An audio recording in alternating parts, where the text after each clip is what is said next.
I am day drunk. Get ready to see my dick.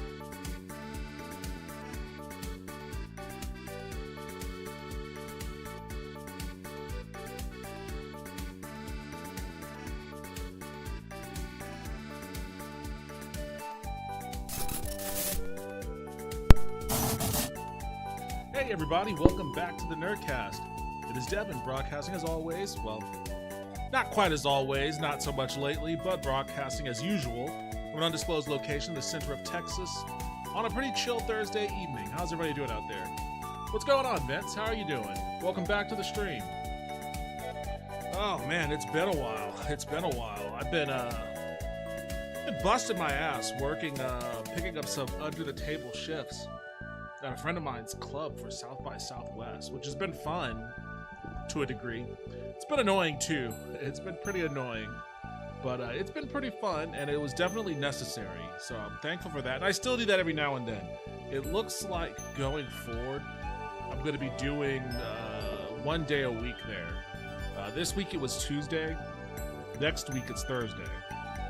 So I'll probably have a Tuesday stream next week, but not a Thursday one. So that's just, I guess, how it's going to be for a little while.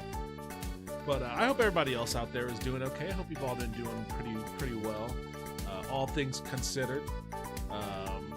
Despite the recent boom of activity in my personal life, the world continues to collapse all around us, and there's no escaping that. So it's been weird.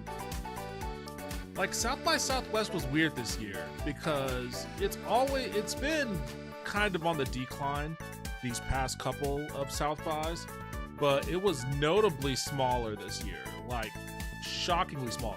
So small, in fact, that, hold on a second, let me see if I can look this up.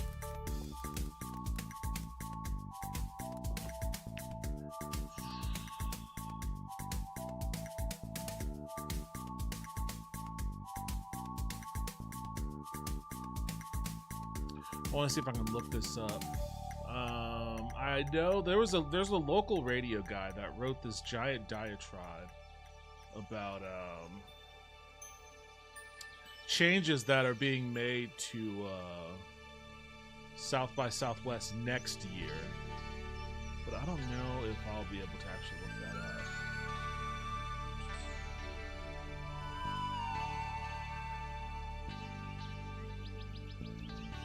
Oh, is it this one?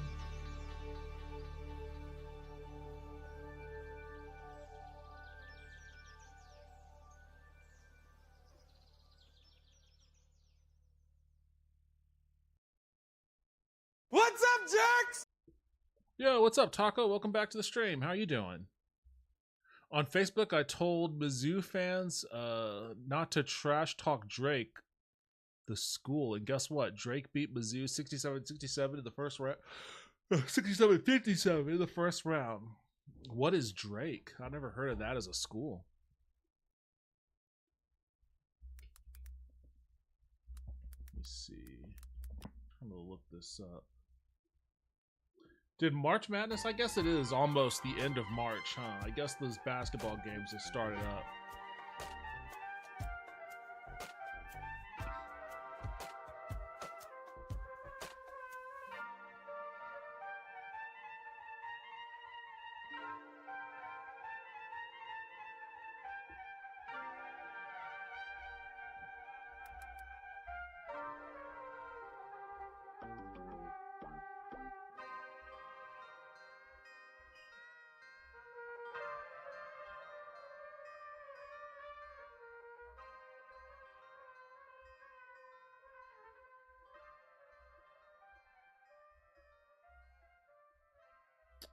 Did he remove it?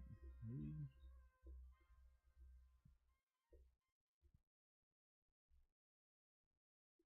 Here it is.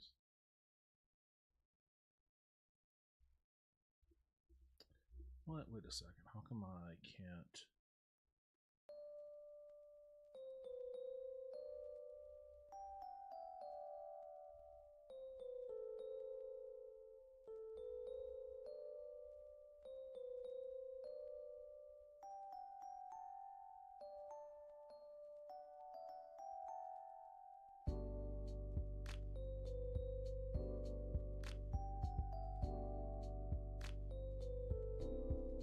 Okay, here, I think this is it. Drake is a school in Iowa. They went 30-3 and won the Mizzou Valley Conference. Oh, okay. Well, interesting. I'm doing all right. I've been playing some games I got on the sale. Oh, is that sale still going on? Not that I can really take advantage of it right now. I guess not. There's a big old promo for Assassin's Creed Shadows. How have people been receiving this one? So far on Steam, all reviews are very positive. That's good. I don't root for Ubisoft. I don't ever root for any of these studios to do poorly. I know it's been easy to beat up on Ubisoft lately. They've become kind of a fan favorite punching bag. But I don't, and I mean, and to be fair, I've kind of gotten in on it too a little bit with my review of Skull and Bones. But I don't root for any of these studios to do poorly, so I'm glad that people seem to be receptive to Assassin's Creed Shadows. I doubt it's going to be enough to quote-unquote save Ubisoft, but, you know, at least, hopefully, you know, the developers get a little bit of love for it. I kind of feel that, I mean, I feel that way with Bethesda too. Like, I may trash a lot of their recent stuff, but I don't want to, and I hope that, it sounds like the Oblivion remake is going to be released soon. Like the Unreal Engine Oblivion remake, probably released within the next month or so, which is nuts if that's true. That's pretty crazy. But I hope it's awesome, and I hope that it's at least a hint. I hope that it's awesome and that its awesomeness is a hint of things to come from Bethesda. I don't want to root against them. I'm not trying to trash them every time I you know, see one of their games. I wanted, and same with Ubisoft, I wanted that Star Wars game to be better than it actually ended up being, I guess. But, you know, it's a $70 game, so it's going to be a while before I ever give it a shot.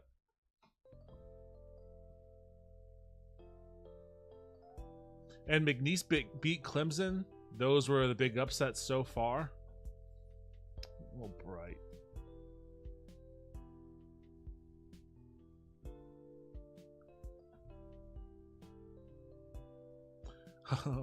Re-woke. A Black Samurai in My History game that has aliens and gods and the lore, a series where you act as someone who's been dead for hundreds of years. Yeah, that's really weird. It's like, I've only really played the first couple, I think, and not even that extensively. And the thing that got me out of playing them was of all the weird sci-fi elements that the game is based in. Like, I went into it being like, oh, cool, I'm gonna be like an assassin in like medieval France or whatever. And yeah, there's some of that, but then also at the same time, like, you wake up on this table, this sci-fi room, you're like projecting your thoughts, or you're like astral projecting your essence into like some it was weird. It was weird. It took me out of it. It completely and totally, because like the immersion, you know, that whole, it broke my immersion. My immersion was set for medieval fantasy assassin game, I guess. And I've mentioned this on the stream before. Like, I get into fantasy-based stuff more than I get into sci-fi-based stuff, depending. But like, I can do both. But you know, when it's kind of like you see a glass of clear liquid, and you're like, oh, that's water. And then like you drink it expecting water, but it turns out to just be a really flat Sprite. And it's not that it's disgusting, but because you were expecting to taste something else, the taste of it just really throws you off, and it's almost like revolting. You almost have this natural instinct to like spit it out. Like, it's not disgusting, it's just that you were expecting something totally different, and your taste buds were shocked by it. That's kind of how I felt with Assassin's Creed. Like, I went in expecting one thing, and then the sci-fi element came in, and I was like, oh, that's weird. And I just never really went back to it until Odyssey. I tried playing Odyssey after I beat, like, The Witcher 3 for the 5th time. The movie was terrible, too. I'd be cool if AC was just the Animus. Outside of Animus stuff is meh. I get into sci-fi more than I do fantasy, but I'd rather AC just be fantasy. Yeah, same here. I always found the mix weird, but you know, it's a popular series, so what do I know? Anyway, yeah, so I was noticing that South by this year was way, way smaller. And right after South by ended, they announced, and this is almost sacrilegious, really. This is a sign of the times. And I don't know, like I guess my community here, we're all old folks. We're all old timers. I may be on Twitch, but I don't exactly speak to the your stereotypical Twitch demographic. I don't know if them kids out there, you know, I don't know if they're as into live music as they were back in my day. You know, I don't know I don't know what it is. I don't know why that may or may not be. Maybe that's not true, but it certainly isn't reflected in South by the way that it used to be. They announced next year that South by's music portion is pretty much going to be gone. Like they're like, South by isn't going to be about music anymore. Which, if you had told me that was going to be a decision that they were going to make like 10 years ago or so, I would have told you were nuts. But here we are.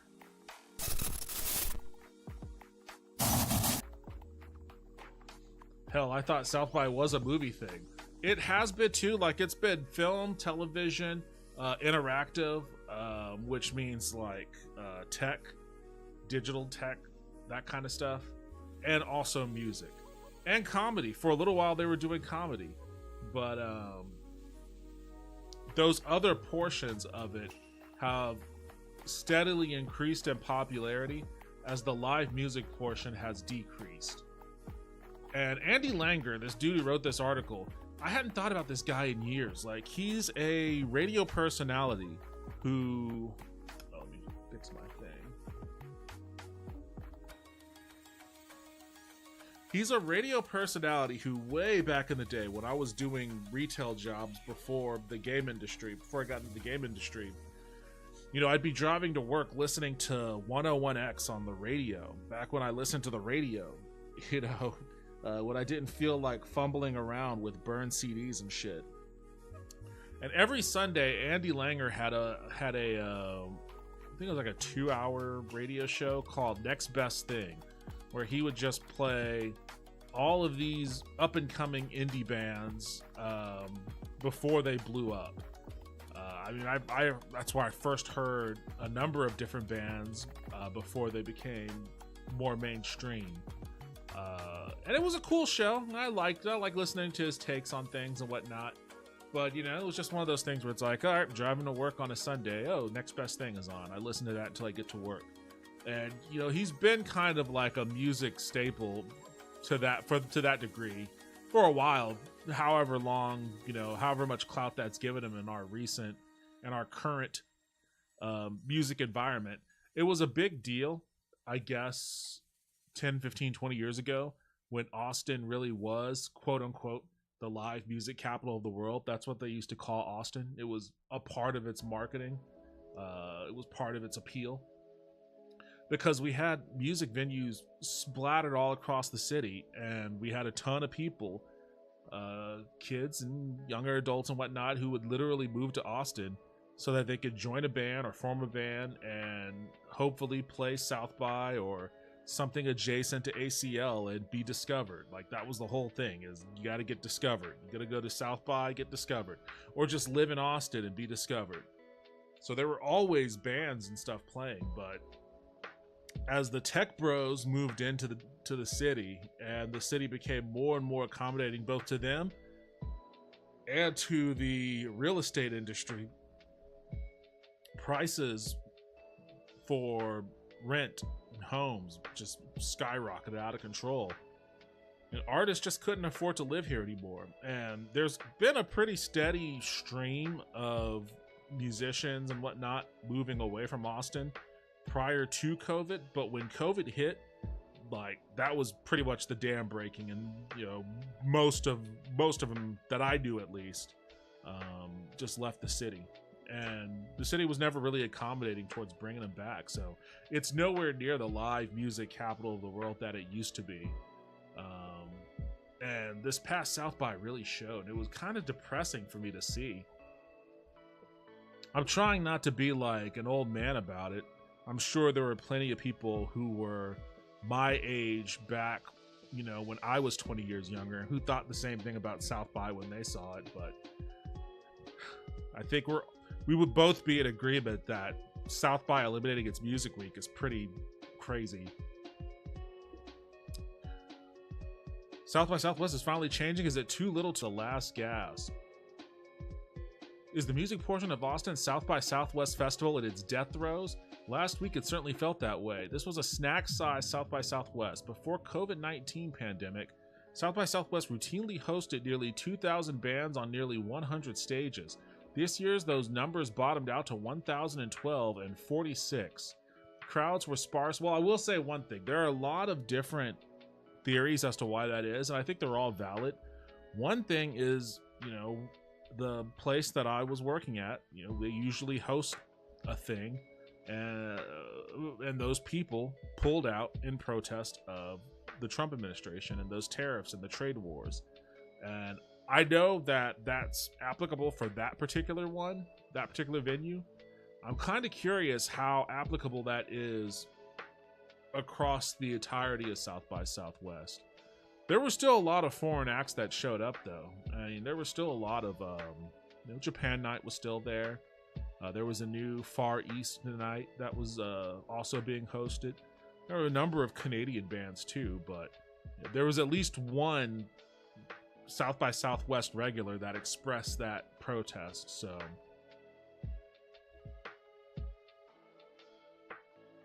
found out yesterday that Plex is changing, so I will have to get a Plex pass so people using my server can continue to use it free. No big deal. We're going to buy a lifetime pass for $120 before that price goes to $250 April 29th.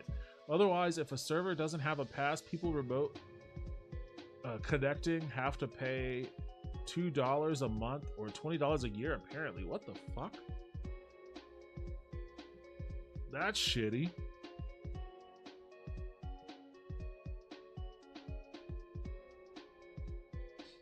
Damn, that's really shitty. Everything sucks, man. Everything sucks. Everything is just driving itself right into like the worst possible version of itself. That's shitty. Well, talk to me off stream. I'll you know, I'm not gonna mooch for nothing if you're gonna have to pay for shit. I'll toss in some shekels. But Plex is removing the need to pay $5 to unlock mobile devices, which is great. Well, I guess that's something. Crowds were sparse, hotel occupancy was down, and only a handful of corporate sponsors showed up. That's another thing I noticed. Usually the place is plastered with corporate sponsors, but there really wasn't any. And that was a funny thing I noted, is all of the years that old heads would rant about how corporate South by has become, I felt like this past South by was far more emblematic of what it used to be before corporations took over, because it was smaller, it was much more indie and much less mainstream, and it wasn't corporate sponsorship all over the place. So you would figure that they would love last year's South by, but go figure. And buzz bands were few and far between. One publicist told me he was overwhelmed not by Southwest, but by his general workload. Typically, he said, the music industry freezes for South by Southwest. It's a given that everyone is in Austin, not this year. And next year, it seems like it'll be even more anemic. The Austin Convention Center, the festival's primary hub for panels and a trade show, will be closed for renovations, and the economy looks to be headed for a recession. Yes. And that's a major factor as to also why this year's South by seemed truncated. My guess was originally that South by Southwest Inc. would try to do a 2026 business as usual music festival and then close up shop in 2027, leaving the far more successful film and TV interactive festivals to thrive on their own. Instead, on Sunday, South by Southwest announced that it would preemptively downsize further into 2026. Though there will now be one more day of There will now be one more day of music acts. There will be 0 days devoted exclusively to the music festival, which will now run concurrently with film and TV interactive. That means fewer days overall for the entire fest. This is arguably both a smart move and too little too late. For years, South by Southwest fans and critics have agreed that only convergence, merging the 3 primary components of the festival, could save the music portion, which hasn't felt sustainable as a standalone piece since at least 2018. I've attended every South by Southwest since 1991, and most years I followed up with a post-mortem report on what went right and wrong. In 2013, I wondered if the 60-foot tall... This is like my defining memory of South by. I remember walking down the street and looking up and seeing a giant ass vending machine. Like a vending machine that was like 2 stories tall. And I was like, what the fuck is this? And it was sponsored by Doritos. It was a Doritos vending machine that was just sitting right in the middle of like a lot that was massive. It was like a Gundam or something.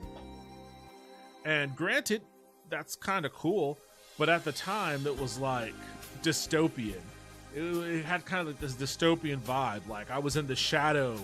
You know, I'm at this indie music festival, like trying to discover new cool bands, but I'm in the shadow of like a giant corporate monolith. In 2013, I wondered if a 62-foot tall stage sponsored by Doritos and designed to look like a vending machine was so grossly commercial that we'd eventually know South by Southwest fall as Death by Doritos.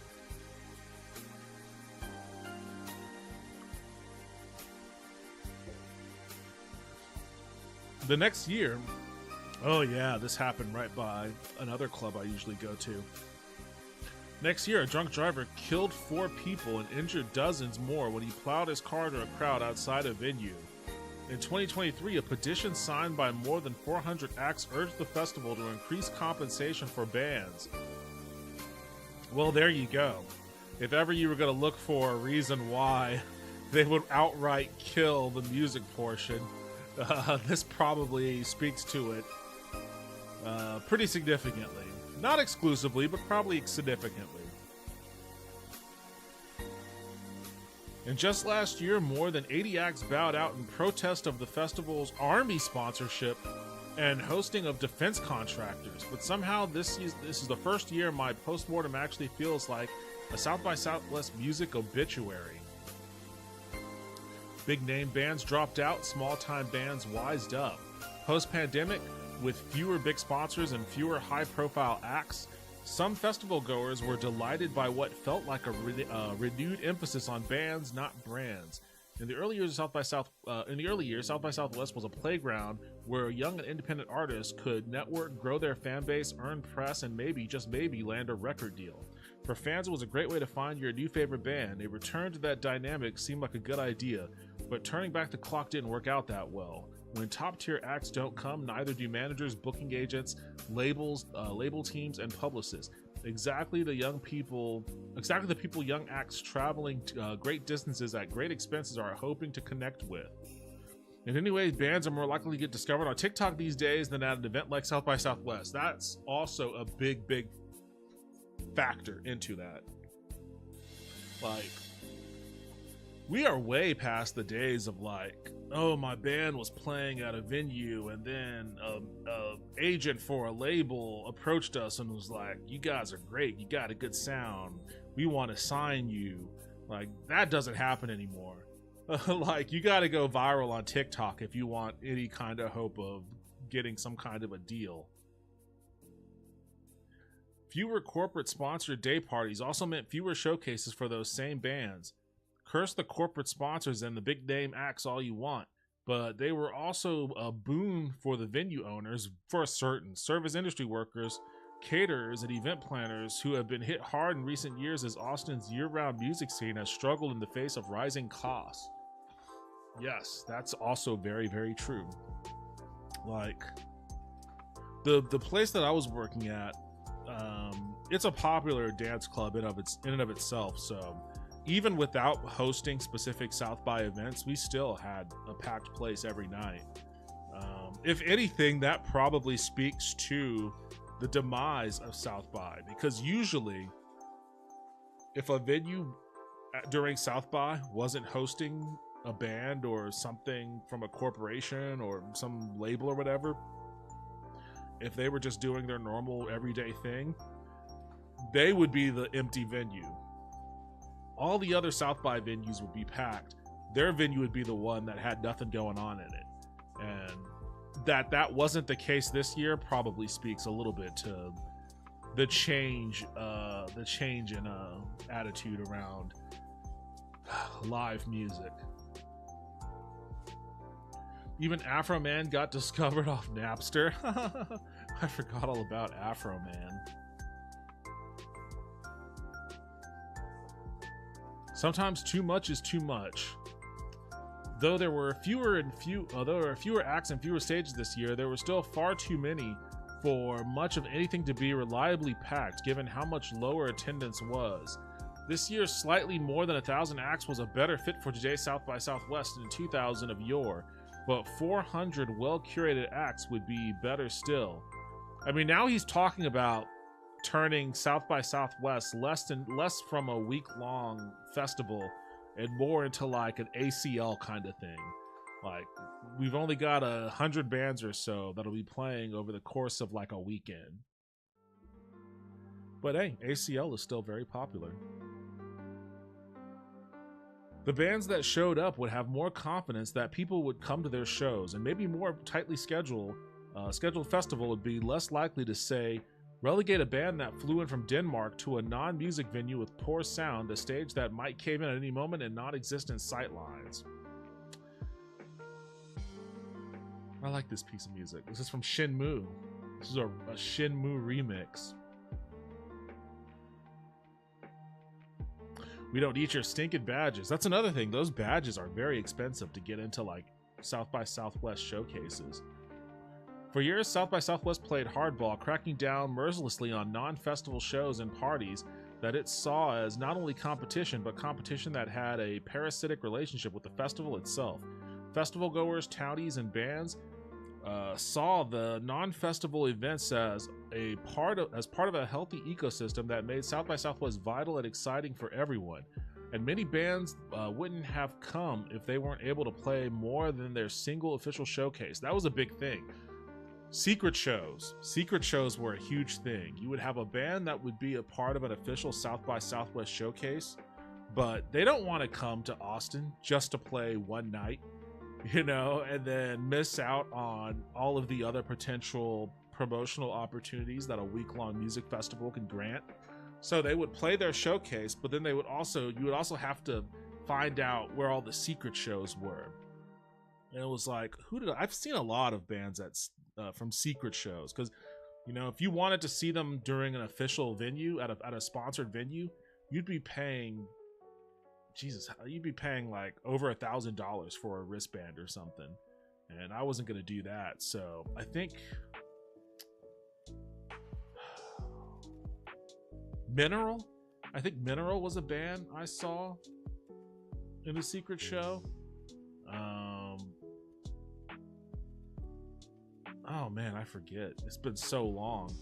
But I mean, that was cool though. That was awesome, because like, if you weren't somebody that was going to spend $1,000 on a wristband, then a part of the fun of South by was trying to figure out where all the secret shows were, and then making a schedule. And even the non-secret shows, sometimes there would be bands that, you know, wouldn't make it into the South by Southwest showcase, but they would want to play during South by, even if it wasn't at an official event.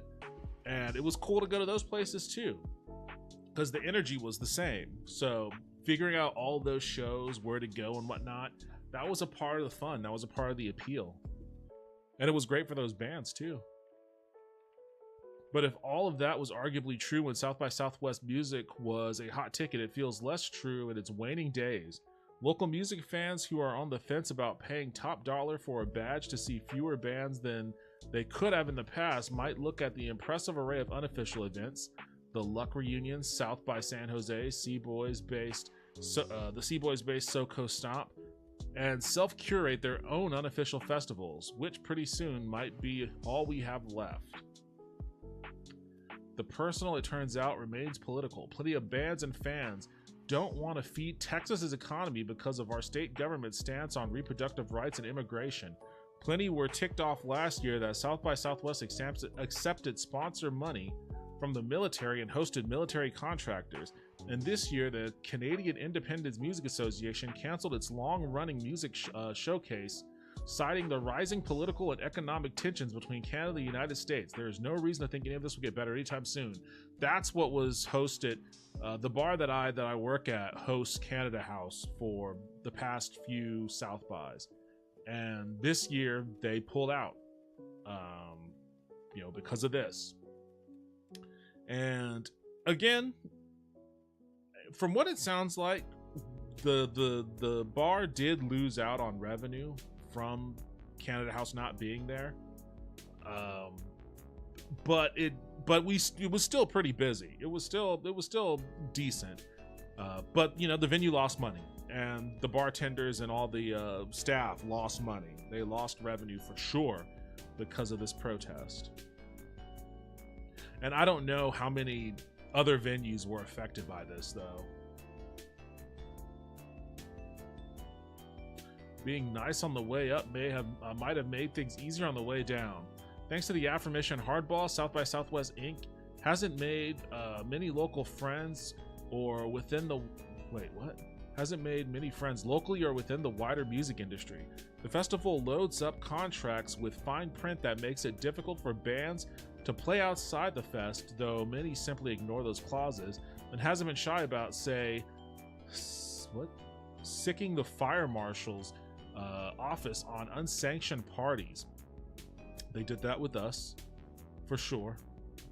Saw the fire marshal walking around.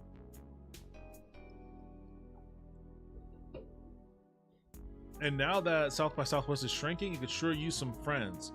With a call to action, such friends might underwrite the music portion by buying sponsorships or, even simpler, badges. Good luck with that. Austinites used to show some grace to South by Southwest because it was homegrown, but now that it's owned by New York and Los Angeles-based Penske Media, there's little reason to cut any slack at all. I forgot that Penske bought them.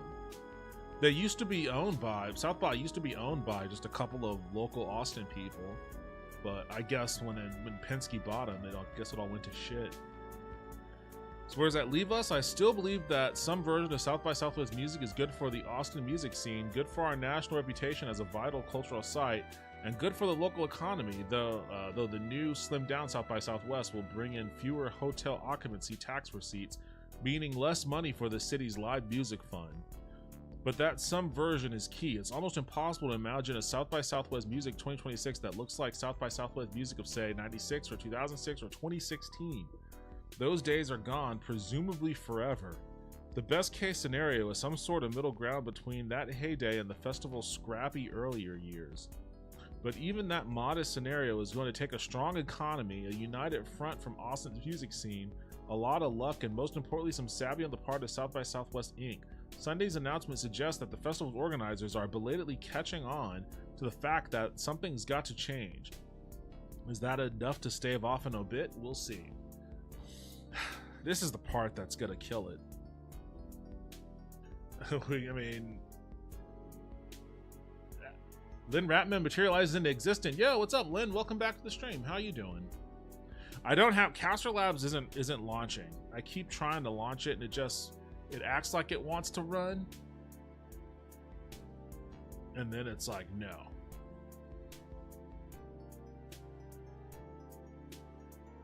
It shows me this dude, bro. And then like it just goes away completely. So no Caster Labs.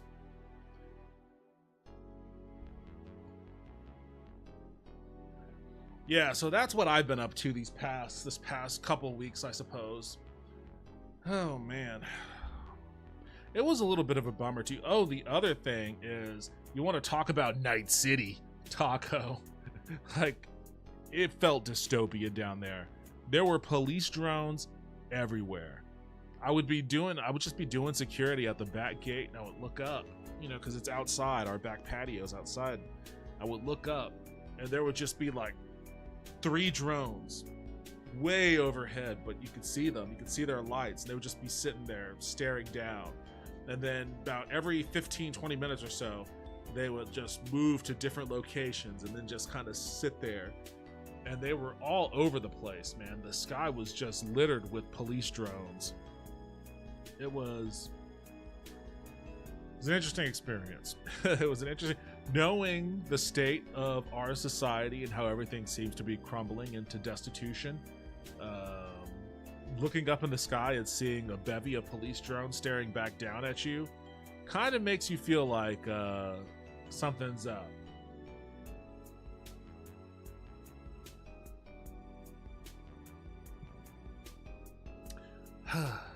Anyways,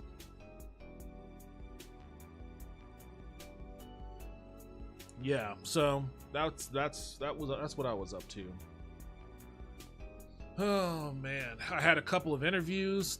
Thought I did well, but I ended up not getting the position, so I'm back to square one on that. That was a real bummer.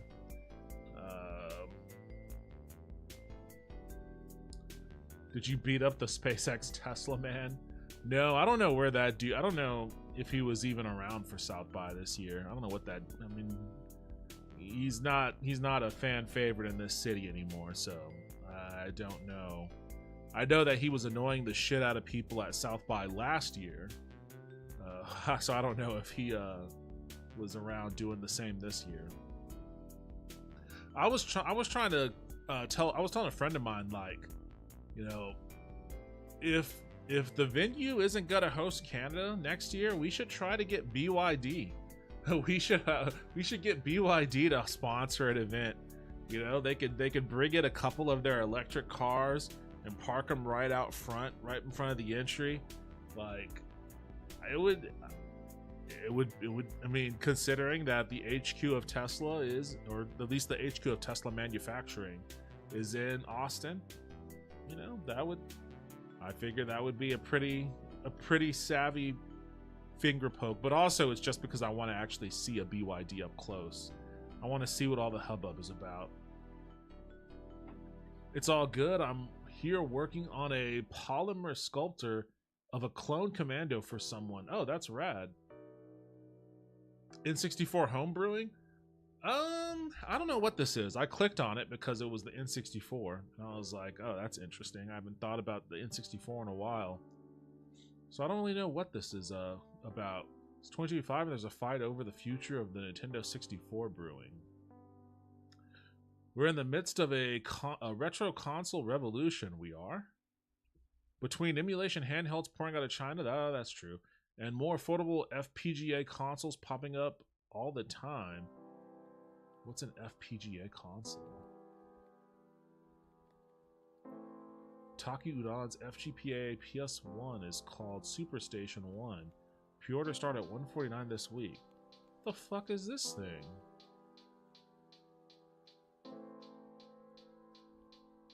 Mark your calendars.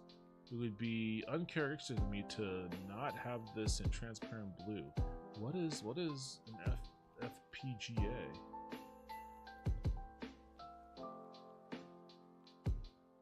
Taku Udon has revealed that those who pre-order the upcoming FGPA PS1 will be able to get it for $149. The new system is compatible with Mr. FGPA cores and is capable of running original PS1 discs.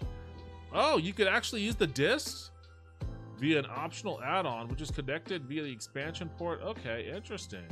Well, shit, I'll get it for that alone. I've got all sorts of fucking PlayStation discs around here that, you know, well, I got my PS2, my old PS2 Slim that I could play those on. But this seems kind of neat. Consoles, okay, interesting.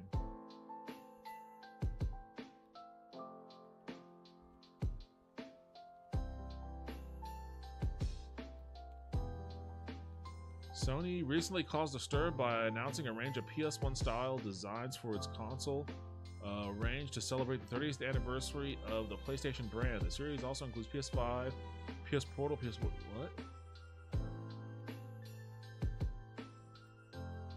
Wait, is this Sony or is this a different? What's going on? I'm confused now. Sony recently caused a stir by announcing this, or is this just something that is a competitor? Mr. Creator Taki, Mr. Pete. Oh, is it Pi, like a Raspberry Pi? Creator Taki Udon has taken this opportunity to tease PS-related project of his own. Okay, so this is its own thing. Sony's doing their own? Oh, wait, this is just a PS5 that looks like a PS1. Jaw-dropping 30th anniversary PS5 Pro console and accessory will bankrupt you. Will bankrupt you. Oh, God.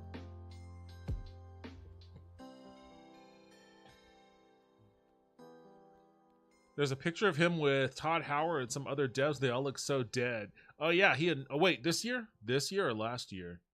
Taco. Because I know last year he annoyed people, I think, at some event like that. I have an N64 emulator, USB controller in every game. They're clone consoles. They play the original games, but are newer tech. That's cool.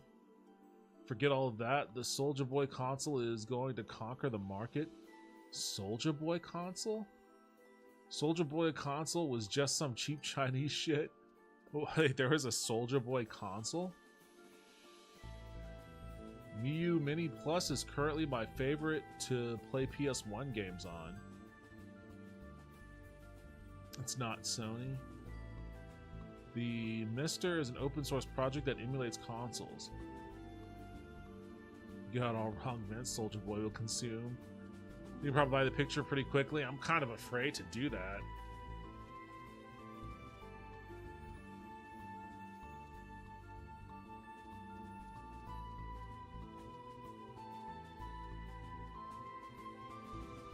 Oh, they even made the box look like the original PlayStation box.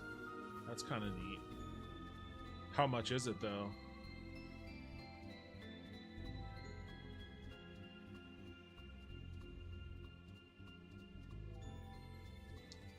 So jaw dropping.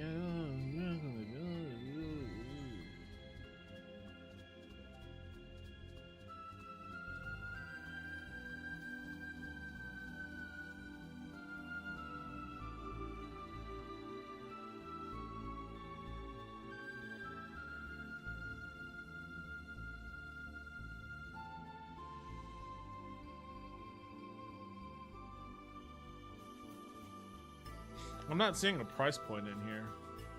Is it just going to be the same price as a normal PS5 Pro?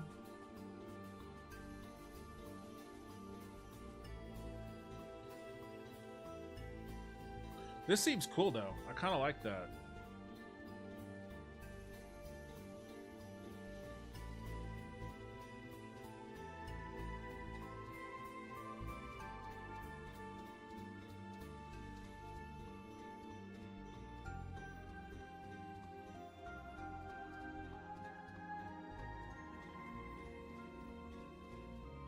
Okay, that's kind of neat.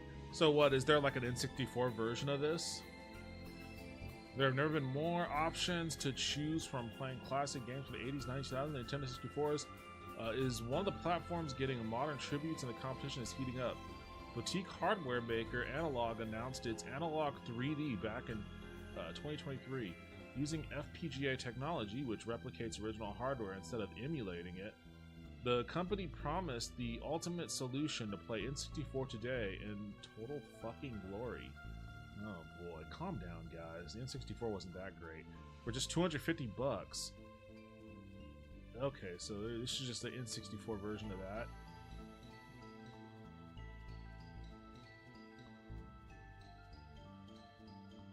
Earlier this week, the company delayed it again. Analog 3D shipping is delayed. As of March 18, 2025, it is now shipping by July 25th. Or July 2025.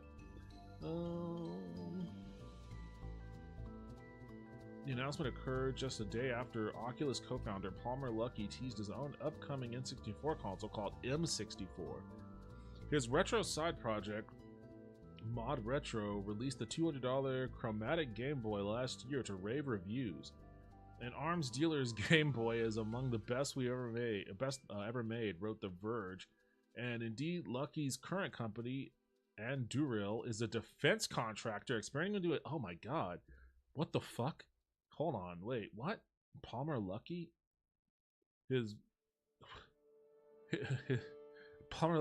Lucky's current company, Anduril, is a defense contractor experimenting with killer AI drone tech for the government? Oh my god. No. Are you kidding me? I hope killer is just an adjective and not a descriptor. You cannot assure peace if there's no credible threat of violence underpinning it, he told the Wall Street Journal earlier this month. I mean, he's not wrong, but holy shit, man. Holy shit. You don't want to outsource the violence to AI, man. You don't want to do that. It's better.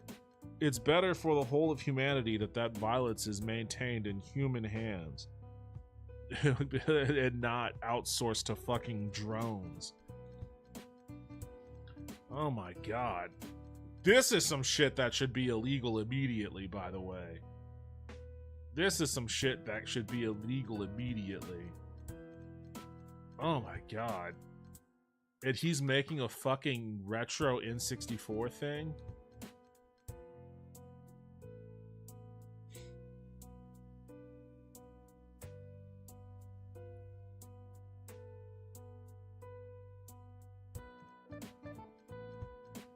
Palmer Luckey, the founder of the weapons manufacturer Anduril, was part of a minority in the tech sector that supported President Trump during his first White House run. Now Luckey wields influence in both Silicon Valley and Washington, D.C., and he's using it to secure U.S. military contracts while trying to remake the government's approach to national security. Oh, God. Just the worst human beings up and down the board. Literally implementing the absolute worst, most garbage shit, imposing it on a society that's already fractured.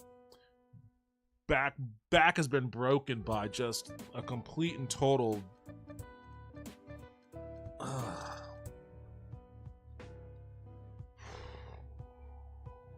You know, this started off as like a little interesting story about like the N64 and retro gaming. And somehow it's completely been face planted by a throwaway line about this dude's killer AI drone tech for the government and how much influence he has now over the current administration. Oh boy.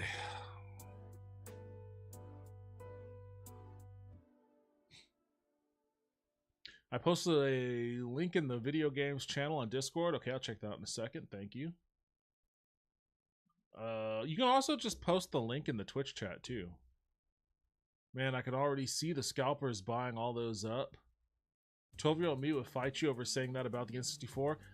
Vince, I am famously on the record for saying that the N64 was a garbage console. I hated it dearly and still don't really like it and can do without it. I have very little interest in the N64 rather than just maybe remembering having some nostalgic memories of, you know, playing GoldenEye or WCW NWO Revenge in high school. 41-year-old me is like, meh. 73-year-old me is like, where me smokes. Just got in. This Skynet. Yo, what's up, Gilf? Welcome back. It sounds like it might be Skynet. Maybe worse. Maybe something worse. Just look at the modern battlefield. Automated drones are a next logical step for dictators and freedom fighters alike. Good evening, good peeps. I hope you're all safe and stoned. Yo, what's up, Genetic Memory Farms? Welcome back to the stream. How have you been? It's clone consoles. I hate the controller, but love a lot of the games. This story is a good analogy for the world we live in. Yeah, it kind of is. What a bummer, man. What an absolute bummer.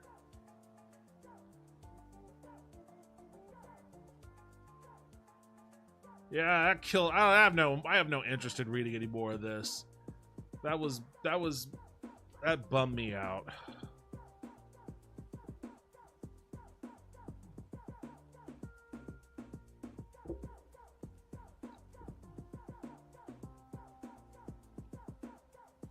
Multi-System Pro.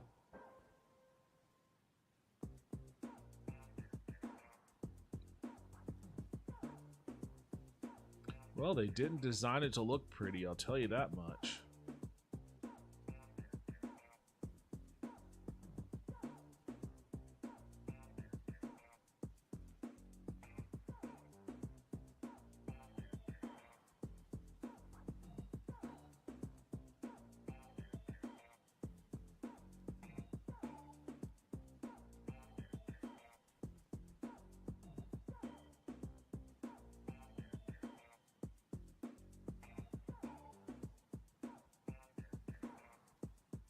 Okay, interesting. Well,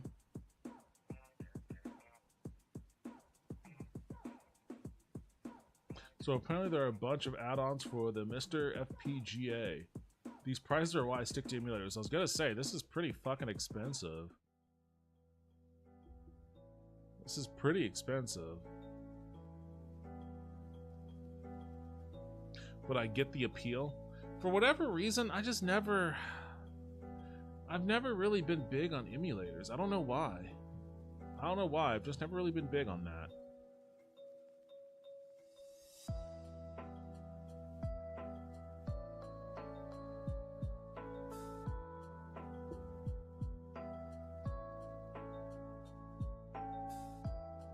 There's a lot of Assassin's Creed stuff out there. Again, I'm glad that the general vibe is that people like that game.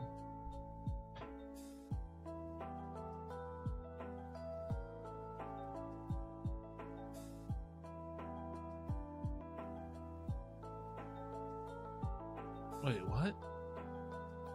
The Prime Minister of Japan responded to questions about Assassin's Creed Shadow today. Here's what's actually going on. Why the fuck is the Prime Minister of Japan being asked about Assassin's Creed Shadows? Shigeru Ishiba, the Prime Minister of Japan, responded to a question about Assassin's Creed Shadows today during an official government conference meeting. While some reporters have indicated that Prime Minister Ishiba hit out at the Feudal Japan set game and its maker Ubisoft over concerns about its depictions of shrines, the truth is less controversial.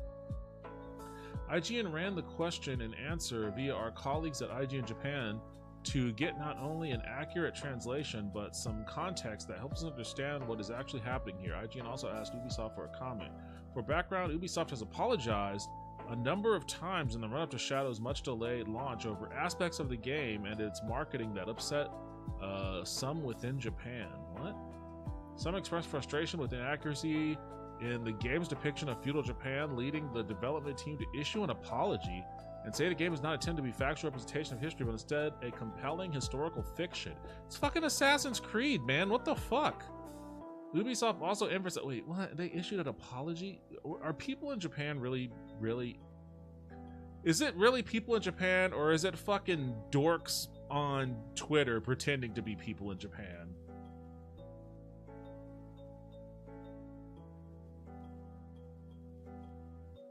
Like, that's my question. Is it actually people in Japan that are like legitimately? Because everything that I had seen, there was a dude that was doing like man on the street interviews with random Japanese people, asking them about, like, telling them about it and asking them about like their comments, and it seemed like none of them gave a shit. Like, it didn't seem like it even gave a shit.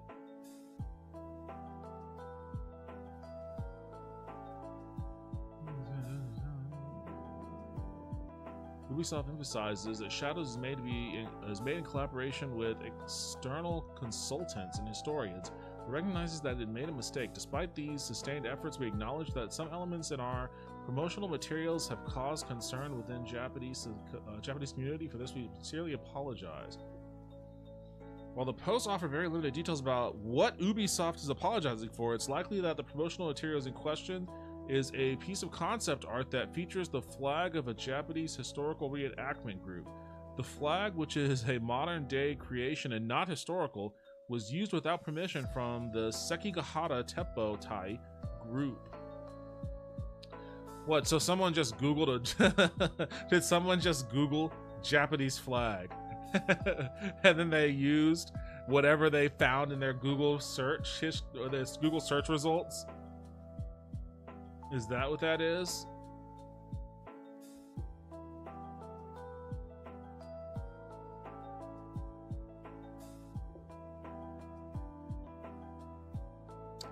Well, the one upset I was rooting for didn't happen. UC San Diego made the tournament in their first year of eligibility since joining the division.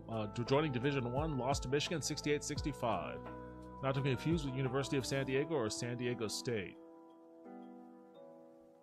My dude, yo, what's up, dead guy? How are you doing? Welcome back to the stream.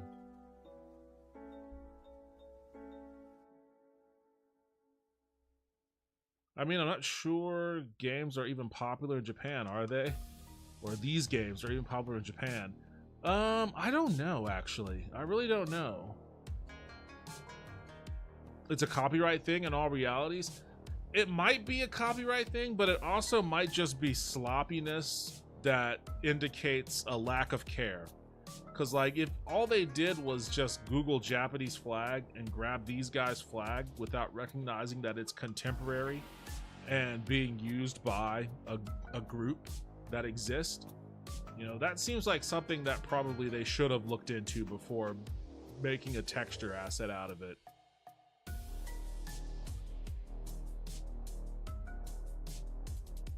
But that's not something you make a 4-page apology over.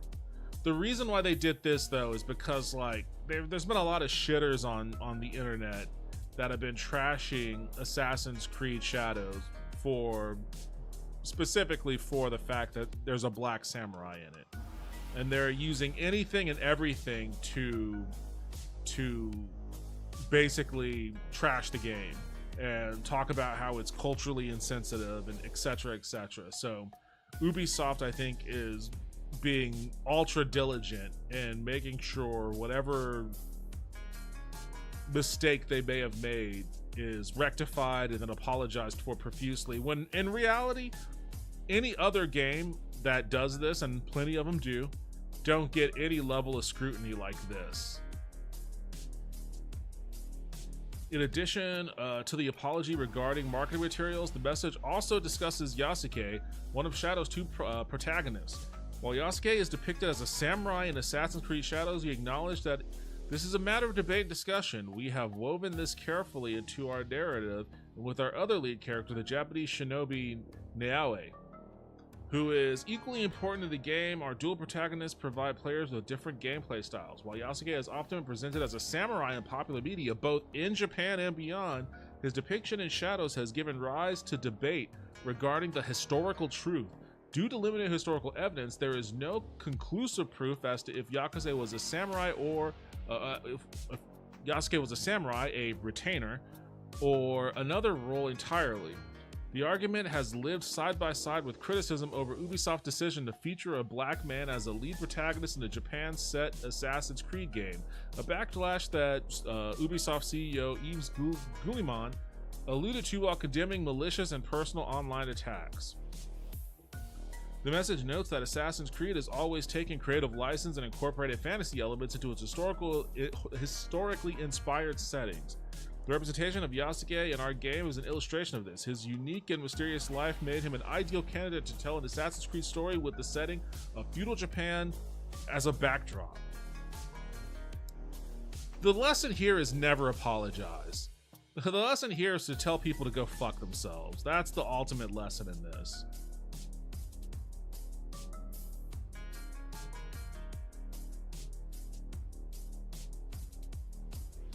Oh my god, one of those cats. I moved the litter box out of this room. It's in the hallway bathroom, but holy shit.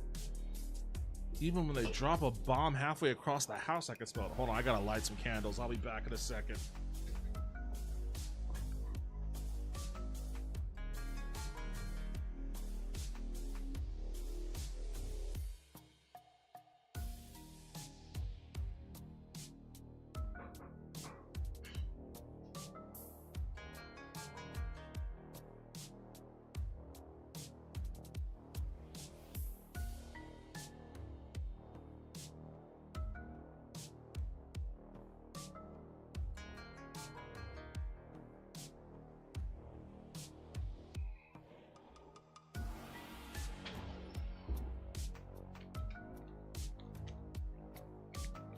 All right.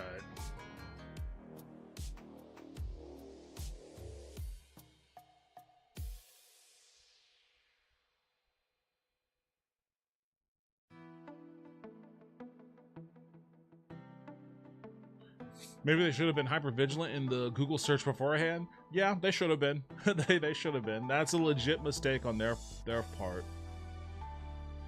That's a fact. It's a piece of fiction based around historic events. Obviously, no one was using an advanced AI machine to import memories into an old version of their bodies.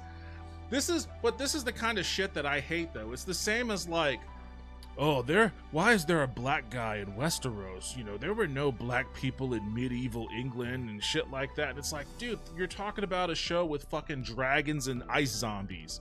Like, the dragons and ice zombies don't bother you, but like a person with slightly darker skin existing does. All right, I'll hit that ban real quick.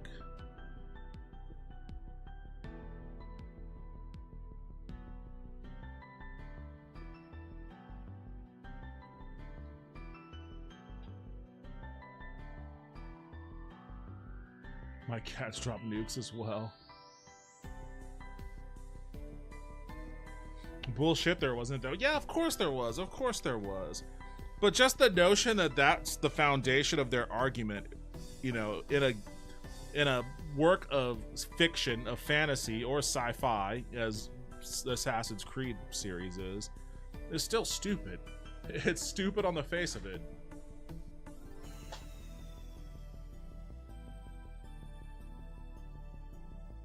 Ubisoft also emphasized its collaboration with external consultants and historians, but despite these sustained efforts, we acknowledge that some elements in our promotional materials have caused concern within the Japanese community. For this, we sincerely apologize. Concern was also raised when the developer used a flag from they already talked about that. And collectible figure maker Pure Arts removed an Assassin's Creed Shadows statue from sale over its use of a one-legged torii gate, which some said was offensive. Torii gates are found close to religious shrines all over Japan to indicate a boundary separating the human world and the sacred. The one-legged torii gate has significant meaning of its own, however, as one can famously be found at the Sano Shrine in Nagasaki, located 900 meters from the hypocenter of the World War II atomic bomb, which killed upwards of 60,000 people. Wait, so they said that the one-legged torii gate was... Oh, this? They said this was like an insensitive nod to like the Nagasaki bombing?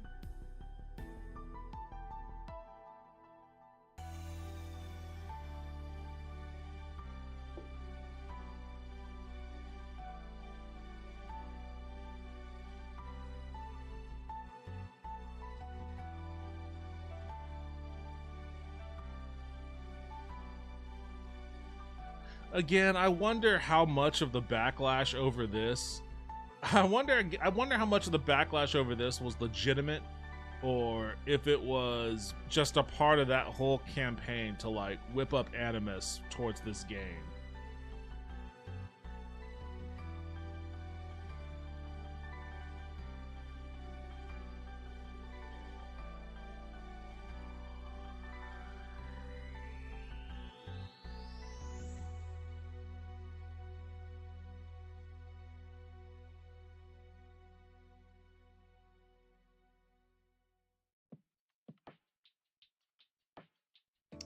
The Assassin's Creed Shadows question was asked by Japanese politician and member of the House of Councilors of Japan, Hiroyuki Kata.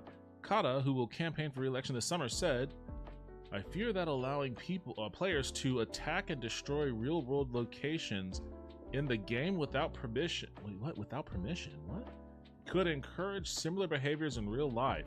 Shrine officials and local residents are also worried about this. Of course, freedom of expression must be respected, but acts that demean local cultures should be avoided. Prime Minister Ishiba responded, "How to address this legally is something we need to discuss with the Ministry of Economy, Trade and Industry, and the Ministry of Education, Culture, Sports, Science and Technology, and the Ministry of Foreign Affairs." Oh my god. What the fuck? Really? You gotta discuss it with the fucking Ministry of Culture, Sports, Science, and Technology and fucking Foreign Affairs because you can attack, I guess, a shrine. Can you do that in Assassin's Creed Shadows? Can you desecrate a shrine? Defacing a shrine is out of the question. It is an insult to the nation itself. When the self-defense forces were deployed in Samawa, Iraq, we ensured they studied Islamic customs beforehand, respecting the culture. Oh, Jesus Christ, dude. I mean, cool, great, but I don't know if downloading Assassin's Creed Shadows and playing a sci-fi game where you warg into the body of a kunoichi is the same as sending a battalion of soldiers into a war zone that's been invaded by a belligerent empire that you serve you serve at the behest of. Yeah, it's a little bit different. It's a little bit different, you know, studying the Islamic cultures before you send soldiers over versus downloading a game. Respecting the culture and religion of a country is fundamental, and we must make it clear that we will not simply we will not accept acts that disgrace them. Jesus Christ, man. Everybody needs to fucking relax, drink a Coke, and chill out, man. It's not that big of a deal, ultimately. It ultimately, even if you find it offensive, it's not that big of a deal.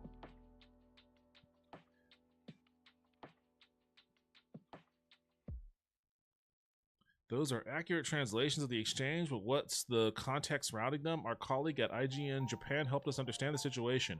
What needs to be understood here is that Japan has seen record numbers of overseas visitors in the wake of the country reopening its borders after the pandemic and the lure of the weekend. Yes, I can't dispute that. I was one of them. In this government budget meeting, the politician Hiroyuki Kata twinned his complaints against Shadows with the controversial subject of what he called over-tourism and an attendant perceived rise in vandalism and graffiti in Japan. Okay, so I guess Hiroyuki Kata is saying, look, we got a bunch of fucking gaijin coming over here. They're disrespectful. They're loud on the trains. They're messy. They're not respecting our culture. They're already doing graffiti and shit, and a bunch of these nerds are coming over, you know, because they like Japanese pop culture without respecting Japanese culture. And if this game, which is a series that's popular with a bunch of these dorks, if it feeds into their mind the idea that they can come to Japan and live out their Assassin's Creed fantasy by desecrating a shrine, then, you know, I feel like we should probably do something to nip that in the bud before it happens. I feel like that's the vibe that Hiroyuki Kata is getting at on that. His arguments that if players are able to deface a temple or harm individuals with a katana in the game, they may be inspired to do it in real life when they visit Japan, similar to the age-old argument that Call of Duty or Grand Theft Auto inspires copycat violence. Prime Minister Shigeru Ishiba responded that if such actions were taken in real life, he would oppose them. But the if is doing a lot of heavy lifting here. His comments were aimed at theoretical real-life copycat actions rather than the game itself. I mean, whether the game exists or not, you're still talking about a crime. Like, it's not like desecrating a shrine is legal. Like, the existence of the game makes no difference. You're just scapegoating it. You're scapegoating a future crime that hasn't occurred yet, which is kind of a weird thing to do. But, you know, if this guy's running for re-election, and he wants to run based off of the let's kick all the obnoxious foreign tourists out, then I guess this is the start of that platform, I suppose.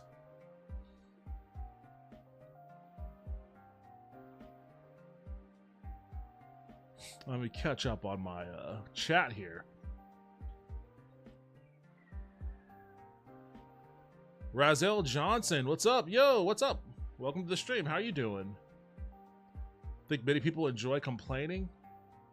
Where's the line of being offended from breaking history for diversity's sake versus just plain racism? Curious your take. Breaking history for diversity's sake versus just plain racism.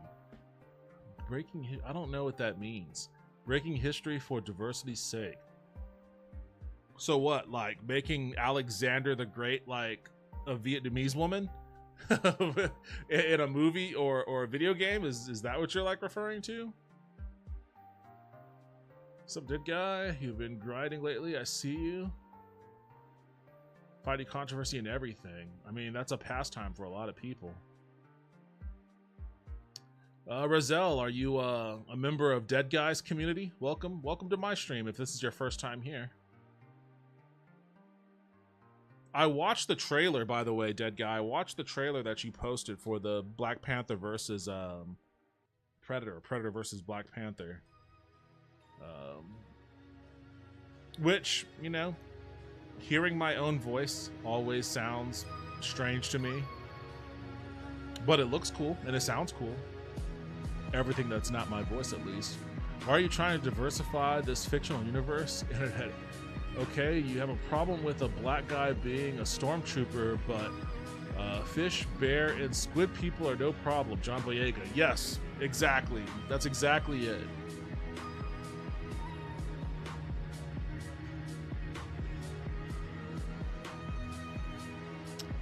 I think it's complaints like that that really expose people's true feels. IMO.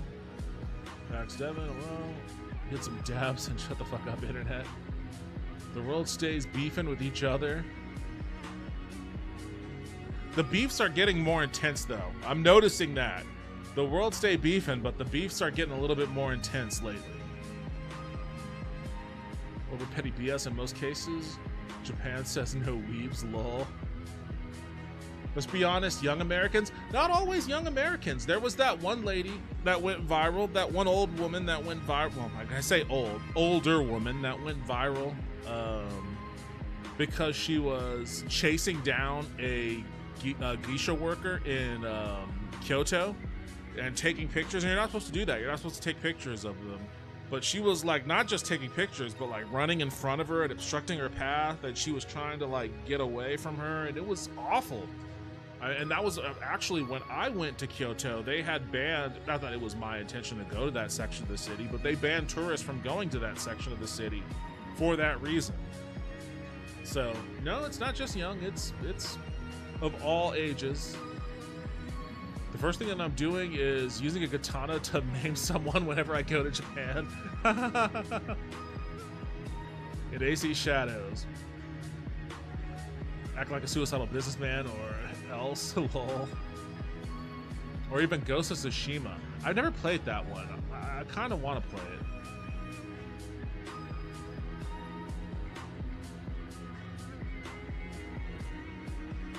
Johnny watching two chats over here. I'm good. Hope you're well, Devin. I'm doing all right. Pretty chill Thursday. Glad to be back streaming again. It's been a while. Yes, that will work. The Alexander the Great analogy. I mean, honestly, I don't care. I don't care that much. I guess maybe I don't know. I'd have to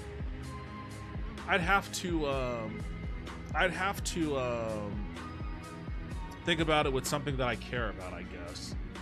Like, let's say if they did like a remake of that old 90s Malcolm X movie, but like they casted Glenn Howell as, is that his name, Glenn Howell, or Glenn Powell as Malcolm X? I guess maybe would that upset me? I think I would probably be more amused by that, honestly. I think I'd go see that. I think that'd be funny as fuck. I don't know. I don't know if I care that much about. I know that there are people out there who make it like their life's mission to crusade against, you know, race swapping, race bending, whatever you want to call it, gender bending, gender swapping. There's a YouTuber who used to float around Max's community way back in the day. Chillmonger. And he has been on like a lifelong crusade against that sort of thing. And I get it. I respect it. You know, he has his opinion. He does not want Michael B. Jordan to be Superman. He would prefer original black characters to be uplifted. And I'm on board with that too. I think that's obviously the way to go. But if Michael B. Jordan was Superman, I wouldn't hate it either. I'd probably go see it. I'd be like, hey, okay, cool. Michael B. Jordan's Superman. Let's go. I guess I just don't care. I guess maybe I don't care that much, but then maybe it hasn't been about something that would make me super care.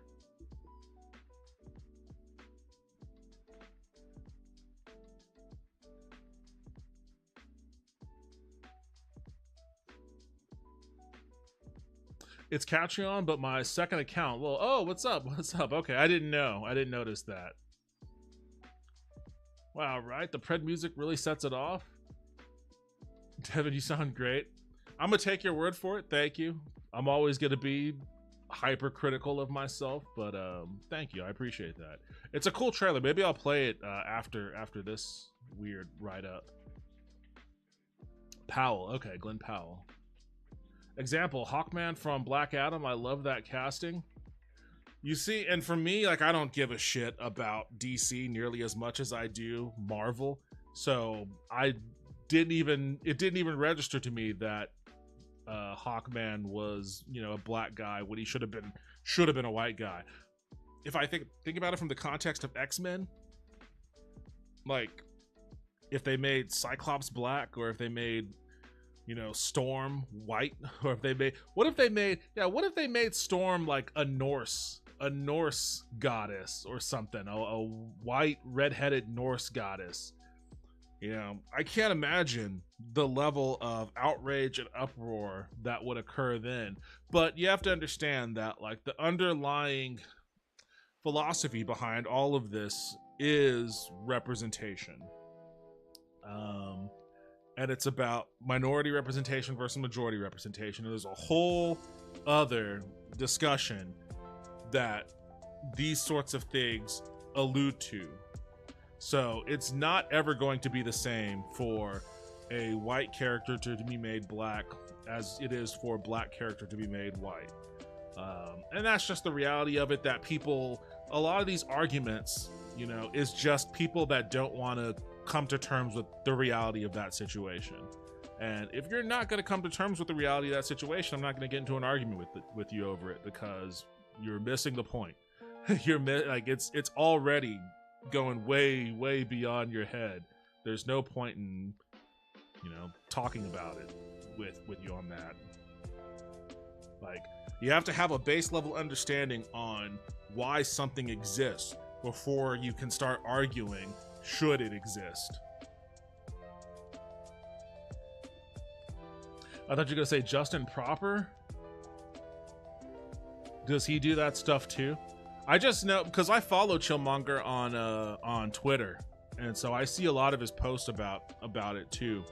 Like, I don't know what Justin talks about. I don't think I've ever seen Justin Proper's show. I've been on some panels and stuff with him, but I've never actually watched his stuff. Remember that guy? We all get bored, I guess. I'm gonna see that point for sure. Aldous Hodge did a good Hawkman. Yeah, that makes more sense, but financially, why would they?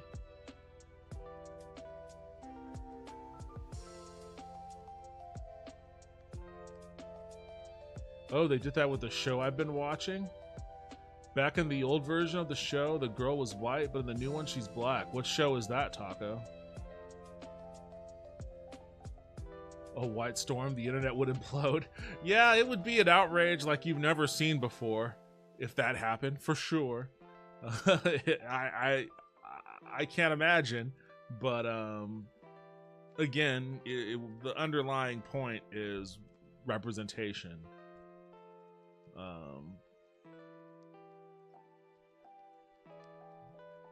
I mean, keep in mind that when the X-Men was first created, it was all white people. Like Beast, Iceman, Cyclops, Jean Grey, Angel, they were all white guys. And then when Giant Size X-Men came on board, It was all white guys except for Storm. And, you know, it was, you know, Wolverine and, well, I mean, Nightcrawler is German. He's a blue guy, so, you know, make of him what you will. But, you know, it wasn't a bad thing to add a black person onto the cast. It was good for representation, and, you know, she became a fan favorite for a variety of reasons, you know. Like, it would be different making her white than it would be making any one of the multitude of other white people black. I guess as having read comics since the 80s, I don't see any character as static. They all have to be reinvented to be relevant to a new generational audience. What matters are the stories. That's true. I mean, that is true, but also those stories speak to representation. Like, those stories also speak to representation, because what's representative of one generation isn't necessarily going to be representative of another generation. So even as time changes and comics evolve, stories evolve, characters evolve, the need for representing the current zeitgeist will always remain relevant. And as long as we continue to, you know, cross our fingers, foster an inclusive environment, then you're gonna have this situation going forward. Justin gets on soapboxes, tries to say Rebels isn't canon, and I went off on him during a panel. Lol. Oh, I don't. It was always interesting for me to see people get really animated about stuff like that. Like, who cares if it's canon or not? I mean, it's already, that's the thing. It's like, if it's been created and it's been put out into the world and you've read it, you can accept whatever you want as canon or decanonize things that you don't like. Like, for instance, Wolverine's son, Daken, inadmissible to me. I don't recognize him. Don't recognize him. He's not real. He's not canon. Just my personal preference. I'm not going to argue with anyone over it, though. And I'm certainly not going to get on a soapbox and preach it like I'm, you know, leading a crusade of some sort.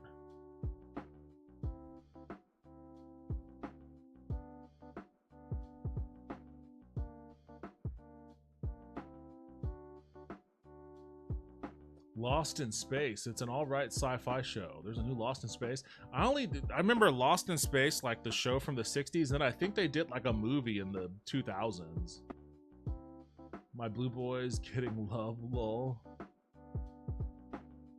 I think if the characters are fictional, it's not a problem to change them, but if the characters are real, I think we should find an actor that matches the demographic. Yes, I agree. I agree completely. But that's the thing about Assassin's Creed Shadows, is because, like, Yasuke, for all intents and purposes, was an actual person. You know, there may not be a whole lot of information about what his specific role was in Oda Nobunaga's inner circle, such as it was, but he existed. He was a black dude. They wrote about him. They wrote about how interesting his skin was and all of that. And to whatever degree, he was close to Oda Nobunaga. So was he a samurai? Was he a retainer? Was he an assistant? Was he a slave?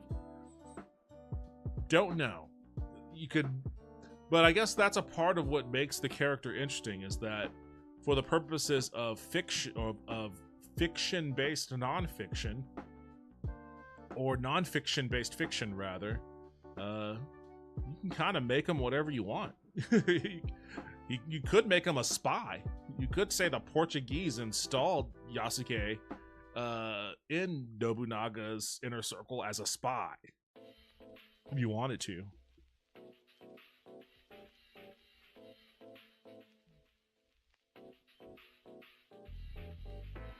The need to be current will drive the need to be inclusive. Exactly. What if they made Deadpool mute? Not canon. Justin just hates animation, and I admittedly wasn't sober. Well, at least you can admit that. It's deaf generational gaps that cause the disagreements. Older folks grew up with being away and are slow to accept change, and younger folks accept what they're handed in some cases.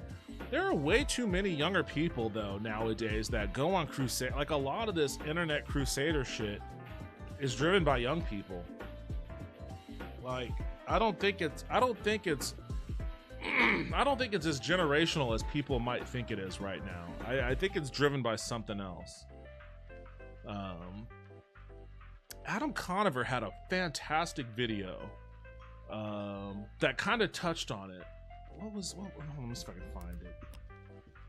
It was actually a really fascinating video over something I never thought about before.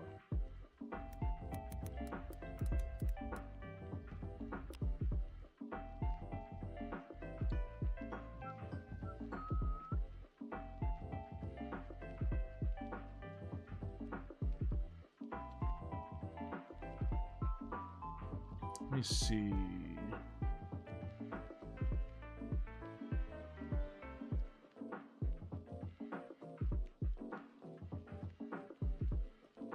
So I know it's been 2020. Here it is.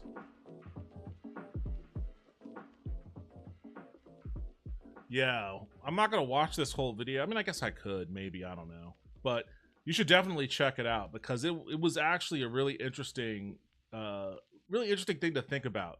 It's called What Happened to Decades.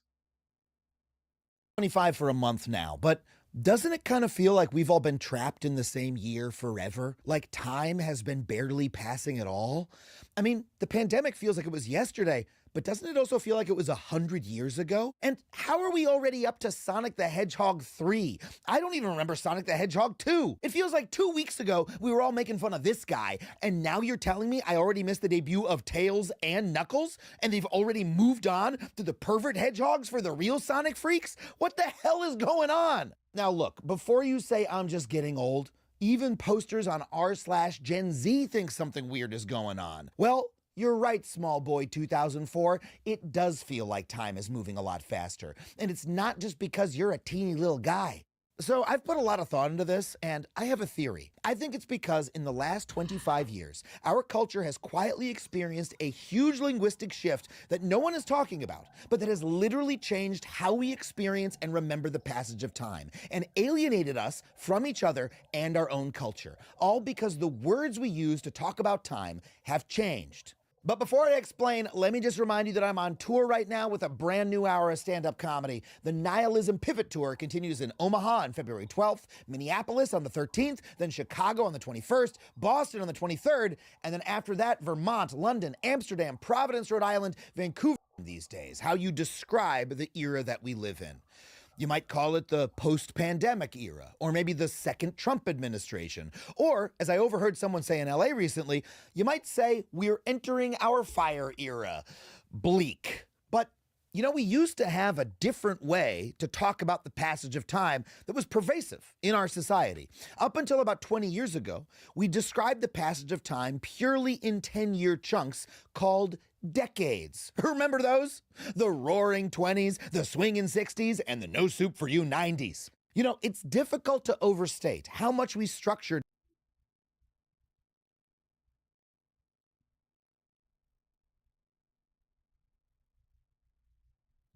Sent Back in Time by Libs for the sake of DEI. Adam Conover is pretty cool. I've watched a lot of Adam Ruins Everything series on YouTube. Yeah, I like him. He's great. He did a lot for the SAG protest, or the Writers Guild protest, rather, or the Writers Strike. What was the Screen Actors Guild? When those strikes were going on, I think it was a combination of unions that went on strike in Hollywood. He did a lot for them. In my case, it seems to be my generation that get upset about race swaps and sexuality preferences, but hey, I could definitely be wrong. That Alton Brown, isn't it? What is Alton Brown? Oh, it is me, and I'm not a teeny little guy. I'm a big boy who eats big boy sandwiches. Yo, what's up, Toaster? Welcome back to the stream. How are you doing? Kind of wish I had me a big boy sandwich right now. It's Adam Conover. I was kidding, sorry. I don't know. How we perceive the passage of time is used by almost every part of our brain Usage of words would affect that. Alton Brown is a food show guy. Oh, okay. I don't watch a whole lot of food shows, so that went right over my head. Our entire culture around these specific 10-year chunks. But I don't have to state it at all because you know it already intuitively. If I were to tell you to close your eyes and picture the 70s, you'd instantly think bell bottoms, big lapels, and John Travolta staying alive. If I asked you what the 40s sounded like, you can hear a big swing band in your mind. And if I say the word 90s, you can practically see the Saved by the Bell intro, feel the snap bracelet around your wrist, taste the Arch Deluxe, hear Blur's Song 2, The and Arch Deluxe smell was a the good sickly burger. sweet aroma of Bed Bath & Beyond. The bundle of concepts associated with each decade feels so distinct and meaningful that just the name of a decade evokes a world of associations with that time period. And up until the late 90s, we used these decade names almost constantly in everyday speech to describe not just the past, but the present. Wake up and smell the 90s. Come on, Uncle Phil, this is the 90s, man. Man, it's the 90s. It's hammer time. Come on. I can be anything I want to be. It's the 90s. Honey, it's the 90s, remember? Microchips, microwaves, faxes, airphones. For God's sake, Chucky, drag yourself into the 90s. I mean, the 90s were such an enormous, omnipresent concept that even sentient axe-murdering dolls understood they had to get with the times. The phrase was a cultural shorthand for this pervasive feeling that the world was new and advancing, and that the old norms of the past were being swept away. The passage from the 80s to the 90s was seen as this literal cultural vibe shift. But then, 10 years later, something happened that made the vibes suddenly stop shifting. See, in English, we have words for the numbers from 20 to 29, 30 through 39, all the way up through 90 to 99, 20s, 30s, 40s, etc. But we don't actually have a word for the two groups of numbers that precede them, 0 through 9 and 10 through 19. So when the clock turned from December 31st, 1999 to January 1st, 2000, and we all realized the Y2K bug wasn't actually going to kill us, we found ourselves in a new decade that we just didn't have a good name for. Now, if you were around at the time, you might remember that a lot of energy was spent proposing names for the decade. Some literal proposals were the aughts, the double zeros, and even the naughties. That last one I've never called it I've always called it the aughts. I've always said aughts. And I know it doesn't sound right. It doesn't roll quite off the tongue, but it's what I settled on. And I've never heard anybody call it the naughties. I think those people were just freaks. I love the Arch Deluxe. Oh, I did too. It was a great burger. I always thought it was age, LMAO. The older we get, the faster it goes by. But here I am wrong again. I mean, I think that's a part of it too. I think that's also very true. When you say it like that, it sounds pretty boring. Tenty one? The 2000s? But the 2000s is like... The 2000s encompasses like 2,799 also. So it's not quite there because like is 2025 a part of the 2000s? It just makes it sound like the 90s was time of home appliances, lol. one probably didn't catch on because it wasn't exactly a naughty time. America was so conservative in those days, people were literally wearing dresses over pants. And the others made you either sound like Grandpa Simpson or just felt bad coming out of your mouth. They didn't match how we use the English language in everyday life. So instead of settling on any of those names, we just started calling the decade nothing. We didn't say, welcome to the Audis. We didn't say, welcome to the anything. We all just stopped talking about the decade entirely. Then, 10 years later, once we entered the 2010s, once again, we simply could not find a good name to use. I mean, sure, 2013 through 2019 could technically be called the teens, but not 2010, 11, or 12. And the 2010s doesn't exactly roll off the tongue. Neither does the early 2000s. It's missing that bouncy 80s, 90s, 70s quality. It's just not fucking fun to say, so we didn't say it that much, meaning that once again, the decade went by without it ever receiving a widespread popular name. But then, at long last, 5 years ago, it became 2020. Finally, a year with a good decade name. But by then, it had been so long since we talked in decades, the muscle had atrophied, and we just never started doing it. I mean, We are literally halfway through the 20s right now. Have you heard anybody call this decade the 20s? No. In fact, when I say the 20s, you think of the 1920s. You're not picturing Cybertrucks and Sabrina Carpenter. You're thinking about flappers doing the foxtrot with F. Scott Fitzgerald. We as a society have simply stopped dividing our cultural timeline into 10-year increments with discrete names. And I know that this is going to sound a little crazy, but I think that has made it seem like time is blending together because we've lost our ability to describe in a clear shorthand way how it's changing. Okay, like here's an example. If your friend threw a 90s party, you'd know to dress up like MC Hammer or Blossom or the Chief from Carmen Sandiego. Man, some styles are just timeless. But if they threw a party set in 2012, what would you wear? A trucker hat, a collared shirt, the concept of Barack Obama? Fashion doesn't really feel like it's changed as much in the past 20 years. I mean, look at the clothes from The Office. Sure, the colors are a little dorky maybe, but if you wore them today, you wouldn't look like you stepped out of a time machine. But in the late 90s, people thought the fashion choices of just a decade earlier looked insane. Like, okay, think of the movie The Wedding Singer. This movie came out in 1998, and the entire premise of the movie is making fun of how crazy fashion and culture were in 1985, just 13 years earlier. The suits, the hair, the music. But that time difference is less than the chronological distance between us and The Office. Yet the cultural distance feels much greater. I mean, imagine if they made a movie today about 13 years ago. What exactly would be different? I mean, Taylor Swift was still on the radio. Suits for Women were in. Guess what? They still are. Our iPhones today are a little bigger. Who gives a shit? And in 2012, gas prices were rising and politicians were arguing about the Affordable Care Act. The same shit we're arguing about right now. If you don't believe me, just check out our sponsor, Ground News, and you'll see that we are still talking about these exact same products to the affordable decade later. The headline and OP voters are resource sponsor Ground News. Ground News. I'm not arguing that our abandonment of decade names caused the nature of time to change or made our culture stop evolving. Obviously, it has continued to. But because the decade names functioned as a way to socially agree on what had changed and as a shorthand way to describe what those changes. We say the 1900s. You know, kids, this hurts. This hurts me, and I'm sure it'll hurt most everybody else in the chat.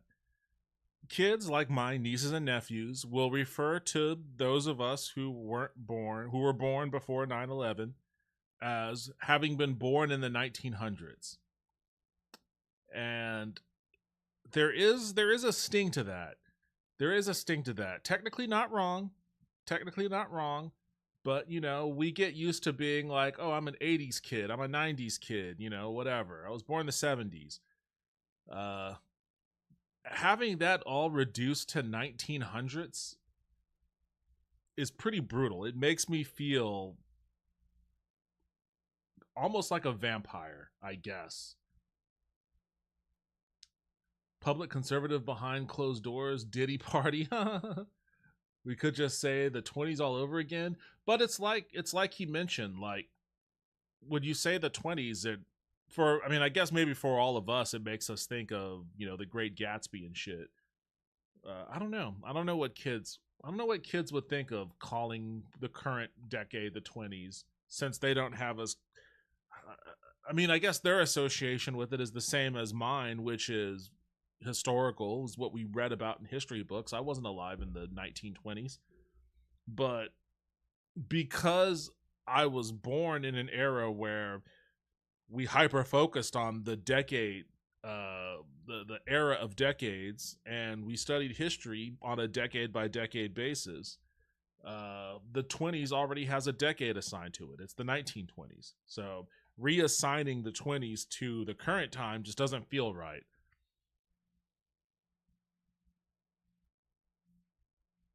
I don't know, Sabrina Carpenter getting Eiffel Towered on stage in Paris is memorable. What? Well, what are you talking about? The Coke prices. Lost my Wi-Fi, my bad, I'm back. Oh, no worries, welcome back. I mean, nobody was born after the 2000. No, nobody was born after the 2000s has lived in another millennium, and they never will. I mean, no Black Dahlia yet. I call them the 2020s. Just makes sense to me. Yeah, but this is a part of, I guess, the argument is you can call it whatever makes sense to you, but so long as there isn't a widespread societal adaptation of it, then collectively as a society, we can't coalesce around shared experiences the same way that, you know, you can coalesce around the shared experiences of the 80s. Hell, the club I work at, the most popular night, well, the most popular night is the gay night, actually, but the second most popular night is 80s night. That's 80s night, and 80s night is always a popular night at dance clubs and shit. Like, without something like that to, like, and it spans generations. It's not like 80s night is all people who were alive in the 80s. Oh, it's all fucking millennials and shit. And there are definitely older people that are in there too. But like it creates something that the whole of society can a concept that the whole society can wrap their minds around and have that shared experience regardless of what demographic they actually belong to. So we don't have that. We don't have that right now for the past 20 years, basically. Instead, and I think this probably speaks to a lot of the darker tendencies that have driven political, societal, cultural discourse. We track our societal passages of time based on traumatic events. And I think he actually talks about that on here too.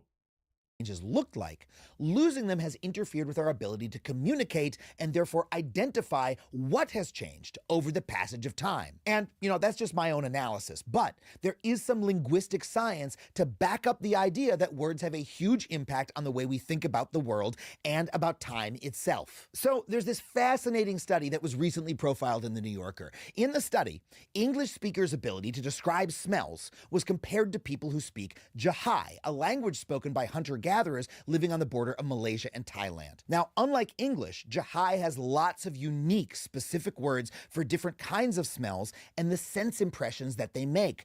And during the study, people who spoke Jahai were able to name and identify new smells they had never encountered before much more quickly than English speakers. Their noses aren't different from English speakers, but their words are. And because they had the words to describe smells, they literally perceived them more clearly. And there's evidence that this function of language extends to time too. Like in English, we think of the past as behind and the future as ahead. As a result, if we gesture about time, we tend to gesture forward for the future and behind for the past. But in Aymara, an Andean language spoken by indigenous people in South America, last year literally translates to the year I can see, and a long time ago translates to a time way in front of me. So when Aymara speakers gesture about time, they point backwards to talk about the future and forwards to talk about the past. That means that their concept of time is literally affected by the language they use to express it. Now, these studies by themselves don't entirely prove my hypothesis because they're about differences between two separate languages. And when we're talking about decades, we're talking about a difference within the English language. But this does seem like a relevant analogy and study to me because we're beginning to understand that the words we have available to us to describe the world around us do help shape the way we understand and think about the world. And that's another reason why the loss of decades is a problem, because we didn't just lose the concept. We replaced it with something much worse. Because you know what has replaced decades in everyday speech? I think this is it. Generations.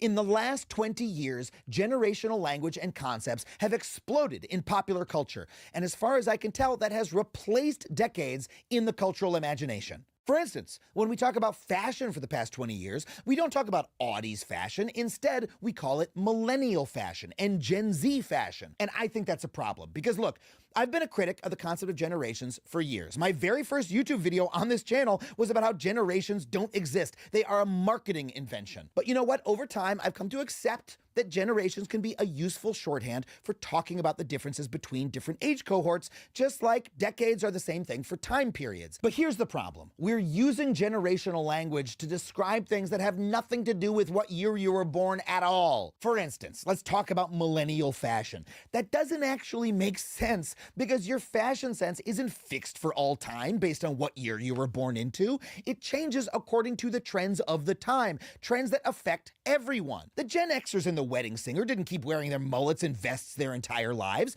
10 years later, they were making fun of that shit. Or think about the musical trend that's often called the millennial whoop.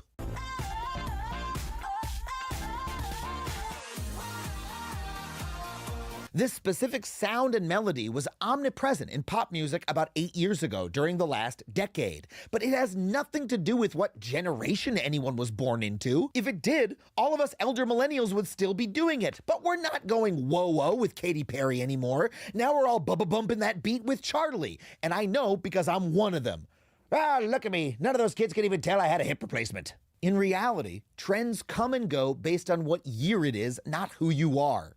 So when we define an entire era of music or fashion or culture by a generation, that sucks because it basically says that anyone who's not part of a particular age group didn't participate in it, didn't participate in our shared culture. What I hate most about generational language is that it divides us. It only talks about how we're different as people, like there's some huge gap between us. But when we talk about decades, we're talking about a shared experience that we all lived through together, regardless of what age we are. It's a uniting experience. Whether you were 9 or 89, if you lived through the 70s, you were staying alive with the Bee Gees and rocking ugly new polyester clothes. And then 10 years later, you got to throw all that in the trash and make fun of it with your friends, no matter how old they were. Decades kept the focus on the differences between the time periods we all lived through, while generations emphasized the differences between groups of people. So decades foster togetherness, but generations alienate us from each other.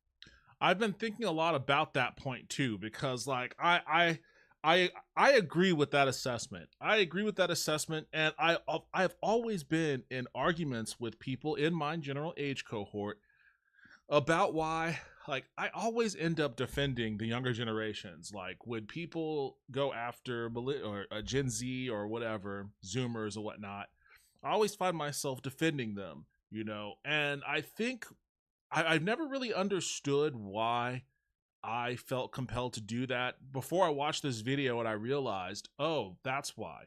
It's because somewhere intrinsically I understood that their experience is the same as mine because we live in the same time. It doesn't matter if they're, you know, some number of years younger than me or I'm some number of years older than them. It's because we have the same shared experiences that I recognize, but we aren't, you know, we don't have that collective organization across, you know, the different age cohorts the way that you would say, you know, people living in the 80s and the 90s. And it's not to say that they didn't talk in terms of generations back then too, but I guess it just felt different, I guess. And maybe also the lack of social media in those eras kind of helped, you know, maybe that also helped a little bit. But I do feel like reducing everything to a generational argument is reductive and exclusive in the way that it is not inclusive.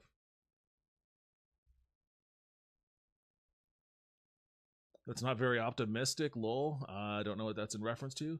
Oh, this is going to get interesting. I love science. The power of words. Try describing a color to a blind person. Damn, we don't have any words to describe colors that way. Fits the narrative I thought. I agree, I was born in 1984 and refuse to believe I'm the same generation as someone born in 1995. Good point. Okay, got you. Did quite get in. I'm tired, lol. Music has always been recycled and is timeless, really, unless it's pop. You know, it's interesting because I feel like music also is one of those things that have kind of blurred somewhere around 2009 or so, like music is also has like generational distinctions. You can tell when something is either from the 70s or is made to sound like it's from the 70s, or if something is from the 80s or if it's made to sound like it's from the 80s.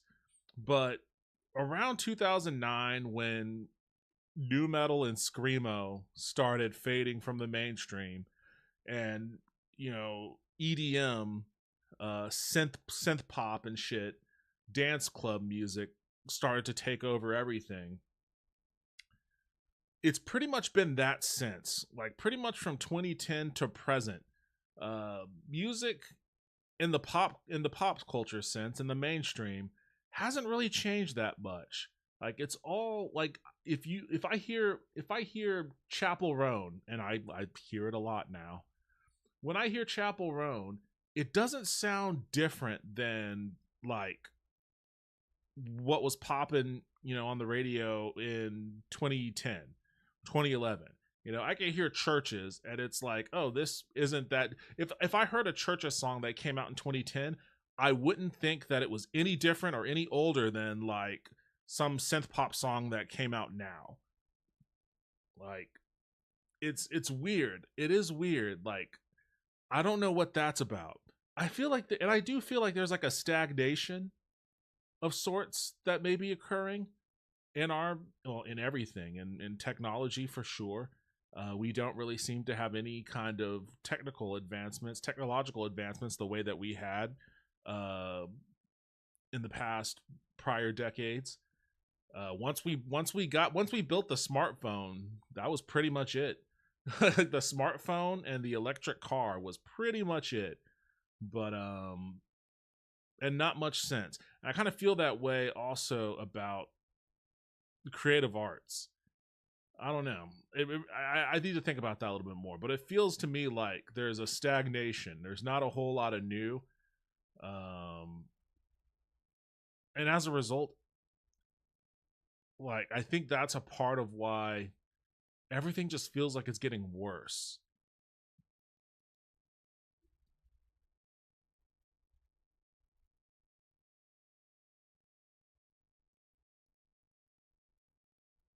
Tribalism, this falls under sociology, would you say, or anthropology, or both? Sociology, I would say. So he just got lazy.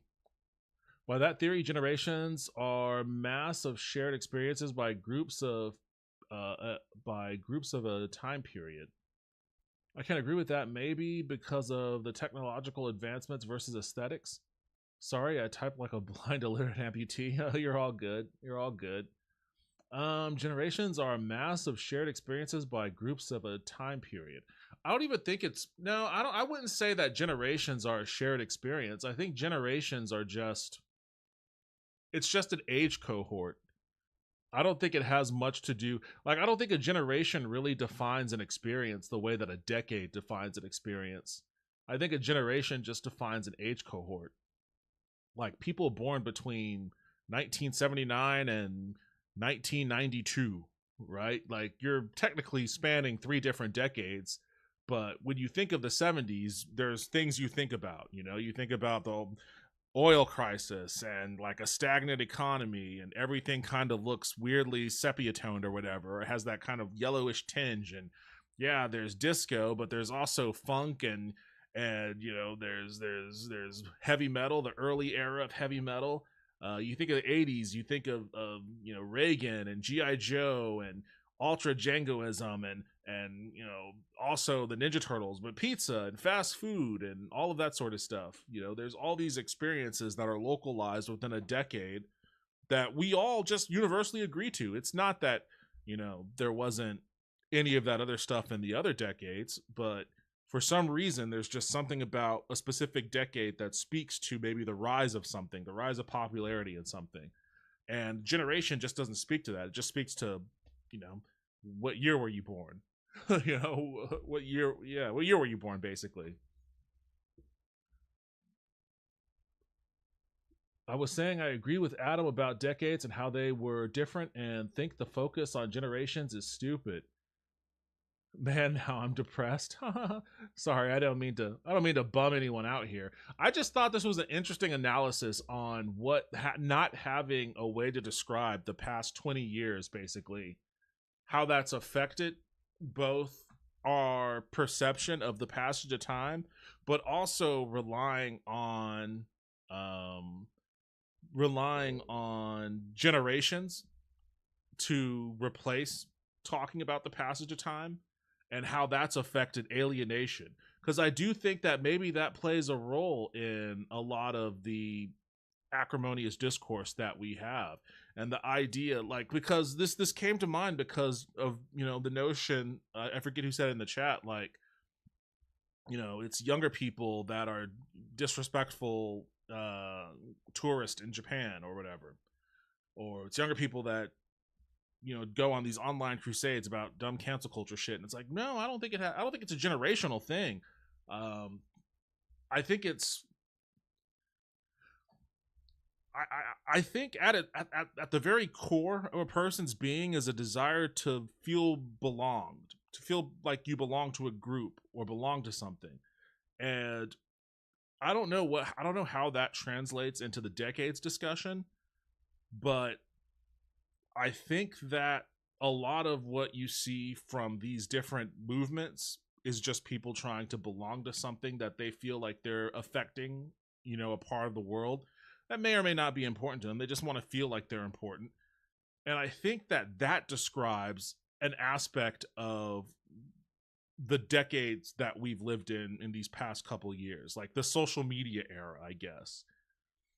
If the past 10 years or so were the 1980s, then I think that when you say the 80s, you would think, oh, internet culture warriors, right? Hey, remember internet culture warriors? Man, the 80s were a wild time. Like, you'd be able to use shorthand to describe a attitude, a cultural, societal attitude that people instantly understand and relate to.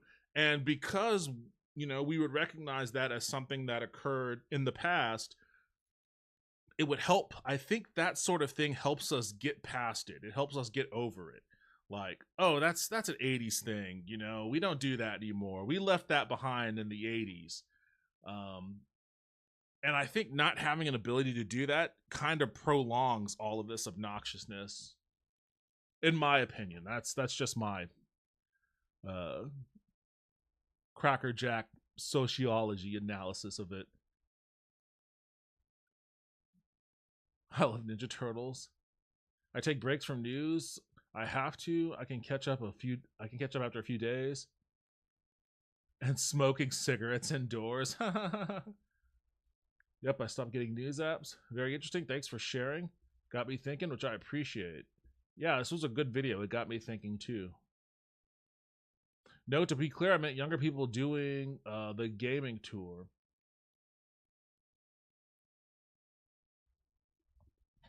Oh, you mean like going to Japan to fuck up a shrine because they played Assassin's Creed Shadows? Yeah, well, in that instance, yeah, you're right. It would, if such a thing like that did happen, then that would be younger people for sure. I would hope, at least. Can we have a hug and chill era? That's Gen XXX. That might be a little bit more than just hug and chill. And, you know, when we're not defining time by generations, we're doing something equally bad. We're defining it by important traumatic events. That's what I'm and talking that doesn't about make here. the world feel any better because those events are usually bummers. A lot of the time, we call the decade from 2000 to 2010 the post 9/11 era. Instead of the time after 2020 being the 20s, we say post-pandemic. And 9/11 and the pandemic were defining experiences of their times, but they weren't the only things that happened during those time periods. But since we've given these scary, emotionally charged moments linguistic dominance, it's made us think of those times as inherently depressing. We are giving the big tragedies too much power to define our collective experience. Like, yeah, 9/11 was a big deal back then, but so were Nickelback stud belts and That's So Hot. So when we think of time as just a series of extreme disasters, we miss those other moments that make our shared culture more than just the worst things that happen to us. No wonder the past few decades feel so depressing. The words we use to describe them are depressing. So you know what I think we should do? This is my formal petition to bring back decades. Decade names were good things. They were helpful to us because they helped foster a shared understanding of what we went through together, of the communal experiences we all had. And you know what? I think we could use a little shared understanding and experience right now. So let me be the first to say, welcome to the 20s, motherfuckers. Yeah, we're 5 years late, but guess what? We've still got 5 more years to figure out what the hell they were about. We are going to define the 20s through our actions and words right now. We can decide today what we're gonna wear to the 20s parties a couple decades from now. And yeah, it'll probably be an N95 mask, but also Taylor Swift friendship bracelets. How about slutty fashion for men? We can play Kendrick Lamar and Billie Eilish and Charlie XCX and do one of those weird dances from the Wicked movie. And sure, we'll also remember the trauma and the chaos and the death, and maybe these 20s won't roar quite as much as the last centuries. But at least, if we call them that, it'll be a decade that belongs to all of us. It's a good thought-provoking video. Good thought-provoking video. I had a marvelous shower. What did I miss? Welcome back, Lynn. You missed precious little, I suppose. I meant platonically, but yeah, keep people chill too. Where to begin? I'm embarrassed to admit I ruined countless jeans by having a chain wallet. I had a chain wallet once, but it was annoying. It kept getting stuck on door handles and shit. The 20s equals chaos and designer face masks. Though in my case, we may need a sensor. Oh.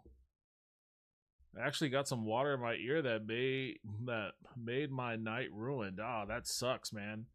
That's always an awful feeling, getting water stuck in your ear. Oh, here you are.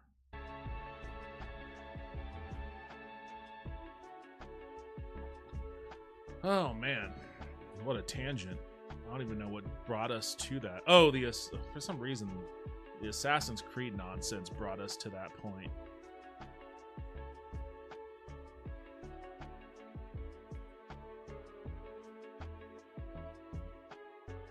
Let's see, is there anything else?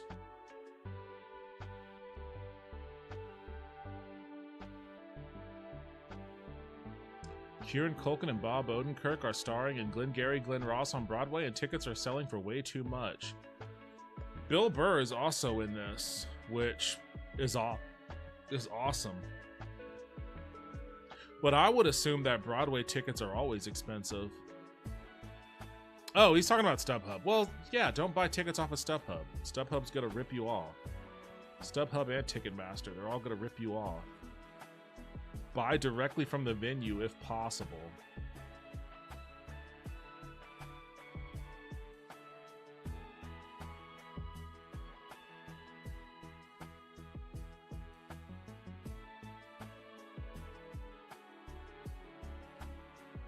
Leaked Batgirl movie fight scene offers a glimpse of what the scene. Wait, was this already deleted or?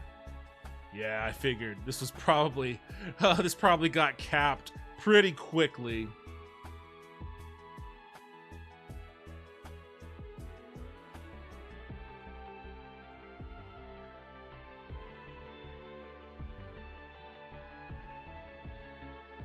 Why would you put it on Twitter? You know it's gonna get deleted. You gotta put that shit up on some fucking site that Warner Brothers won't be able to reach, man.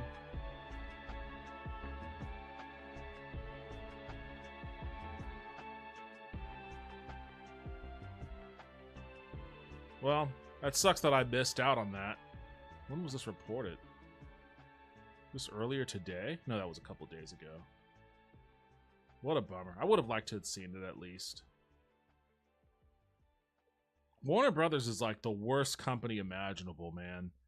Like, I don't understand how David Zaslav, that dude should be thrown in prison for the amount of, like, fucking personal enrichment. Like, it's gotta be embezzlement or something that dude has made so much money off of his salary and his fucking shares and has accomplished absolutely nothing. He's shutting down, like, prestigious game studios that have existed for decades. He's canceling projects that people actually seem to be pretty interested in.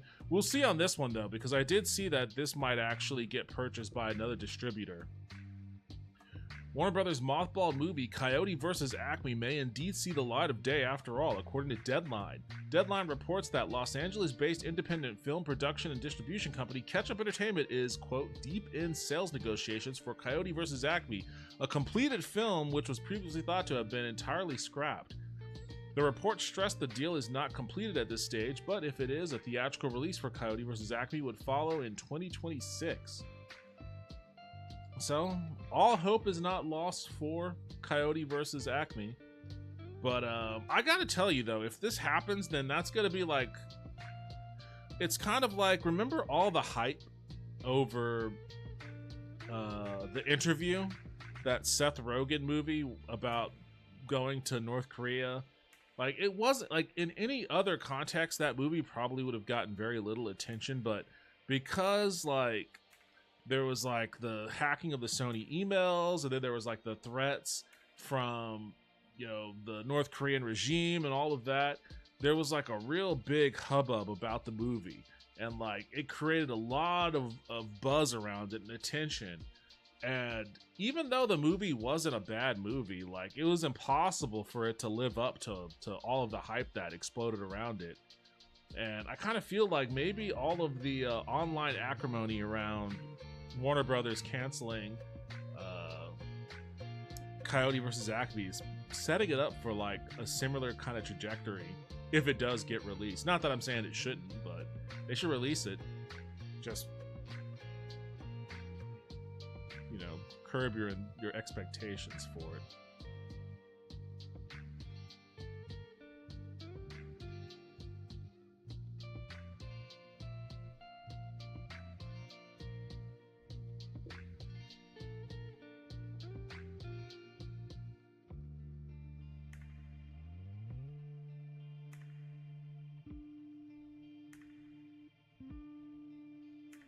I'm like Kramer right now, trying to get the damn thing out.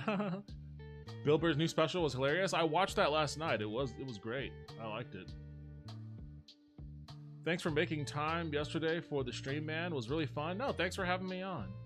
Thanks for having me on. Let me see if I can actually, you just reminded me. Let me see if I can get the trailer for that.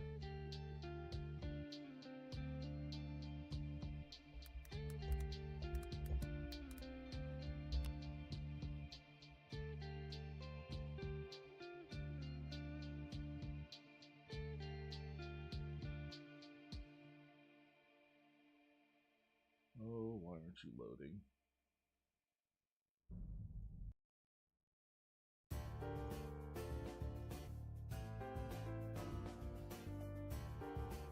Be quiet real quick.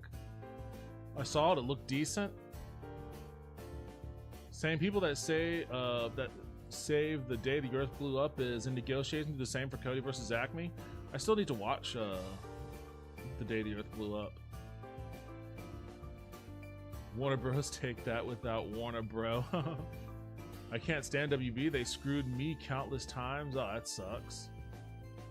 A small price to pay for corporate greed. Oxymoron there, clever. When the billionaire doesn't think like a billionaire doesn't think a billion is enough. I gotta go, guys. Sadly, fun as the stream was. Fun as the stream. Fun as stream though, with good peeps. Thanks for stopping by, dead guy. I appreciate it. I appreciate you hanging out. Schlufkin brother. Take it easy, Devin, my dude. I'll catch up with you Oh, you'll wait. Okay. All right, hold on. I'll play it then so you can. All right. Nope, that's not the video I wanted. Where is the video I wanted? Here we go. All right. No idea when the release date is on this, but this is the next production coming from Dead Guy Productions. The Predator vs. Black Panther #1. Fully cast. What do you call these? Video comics? What is this actually called? Motion comic? I guess it's not really a motion comic. Although that would be cool. I considered that a long time ago. I wanted to do a motion comic conversion. And I thought about doing it again for the comic that Royal and I are making. When I downloaded that Cult of the Lamb DLC, it came with that comic. It was cool clicking through it and having all like the little animations and stuff. But seems like a real pain in the ass. But this, I provided the voice for the narrator, so you're gonna hear me on this.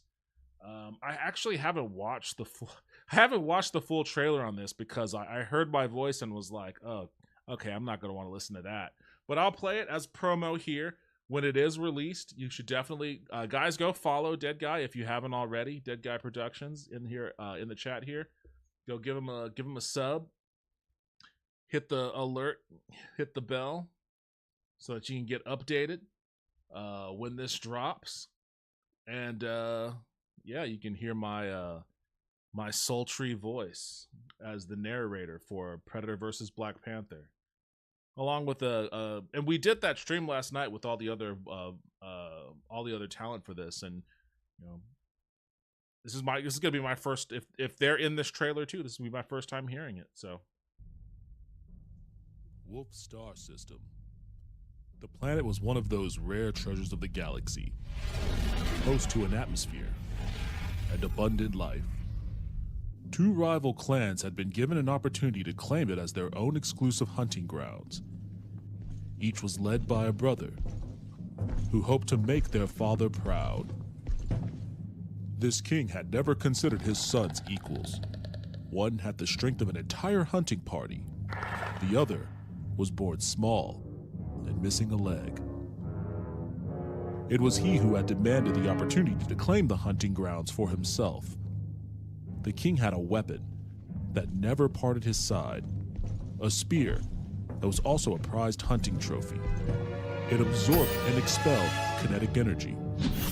The father's favor had always been implied, but in this case, with the loan of the spear, he made his position entirely clear. The one-legged son had demanded this hunt, a hunt that would result in the death of one brother or the other. Honor was at stake, and perhaps the future of the throne. The blood sport lasted through many rotations of the sun. At first, they picked each other off by hunting with stealth. But in the end, the older brother's clan won because of the rare special power of the spear. The damn spear. His father had collected it during one of the greatest hunts of his life. This happened many years ago when he staged a month-long hunt on Earth. He brought home many skulls and many trophies, but this spear contained power like no other in their arsenal. It was made of something the Yautja called God Metal, and the people of Earth called Vibranium. While it is true that the younger brother had asked for this blood hunt, he had felt it was his only choice, because to live in his brother's shadow and his father's disdain was to live in dishonor. This had been his chance to prove himself as stronger and worthier despite his disadvantages. In his failure, he could have claimed honor to his name and clan if he had died in battle. But his brother chose instead to humiliate him, stripping him of his weapon, tying him to a totem, abandoning him in disgust. He, a true Yautja, would not allow himself to die in such a state. He, a true Yautja, understood that strength came in many forms. His brother had always had the advantage of size and mobility, so he had no choice but to be smarter. He had integrated tech in his body to make himself more formidable subcutaneous wrist blades were one advantage of many.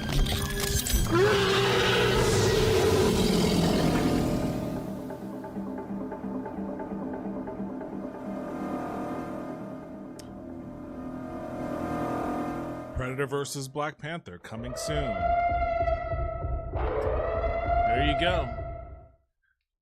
There you go. One of two projects that I've recorded for Dead Guy. Sounds good. I like it. I like it. All the different Foley sounds and the soundtrack. I'll link to your YouTube on Twitch's side. But I think Automodded got me here. Automodded on YouTube?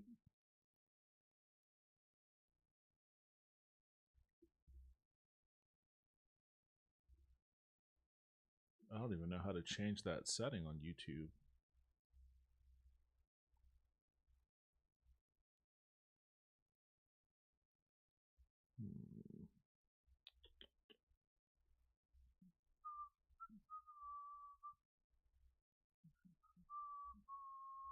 I don't see an option, but I can always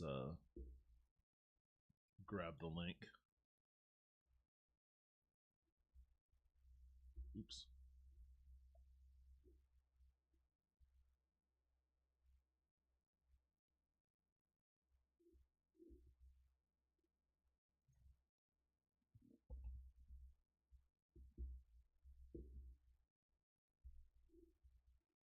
There we go. I will say the artist made this very difficult. Well, definitely, I can see that, but it still looked cool when you had like the little pop out, like the layered effect. Where is it at? This guy right here. I like this. I like this little motion here. That's some cool shit with the little drop shadow behind it. That's kind of what I had in mind for the comic that Royal and I did. Like, if we can get it colored, but you know, I've been too lazy. I need to actually dedicate some time to get that fucking first issue out. Too much going on, too much job applying, too much working at South by, too much just being bummed out about the state of the job market. I'll leave it like 2. Awesome. Sorry for the caps. Thank you guys. Love caps, no cap. The music just gets me, man. Underrated soundtrack. You know, the music, I mean, it all works really well. The music, the sound effects, and all of that. I haven't actually watched a Predator movie in years and years. Although I think my favorite was probably Predator 2 because of how fucking silly it is. As a streamer, you can post the above link on YouTube. We'll catch up for sure. Give you guys time to promo the full story. Z had a huge following with Marketing Connects. Yeah, she was mentioning that too. I may have to reach out to her. I don't really like marketing or promoting my own stream because, like, I don't have a focused demographic. Like, it would be easier if it was like, hey, my YouTube channel or my Twitch stream is just about cars. I'm gonna market to car guys, and you know, we're just gonna talk cars. But I'm not like that. I guess I'm a variety streamer that mostly does games. So I don't really know what to market, how to market myself. But once I get my comic up and running, I'll definitely got to reach out and see about what input or advice she might have for me in pushing that.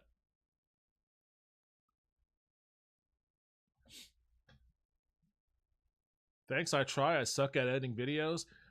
I mean, this looks good to me, but the only way to get better is to keep doing it. Just keep doing it. I don't like editing videos, but I think I've gotten pretty decent at it. I think I'm pretty decent at editing videos now. I've edited a fucking ton. At this point, I've done a ton of editing, and I am still very proud of the Japan video, my Japan travel video. That thing is like, that's pretty much my editing magnum opus at this point. But you know, it was annoying to put together, but you know, it can be pretty fun sometimes too. You just gotta do it a lot. Like anything else, you just gotta do it a lot. Prey was pretty popular, but I haven't seen it. Oh, I did watch Prey, actually. I forgot about that one. I did watch Prey, and that was a good movie. I like that one a lot. You should. She's really sweet, man.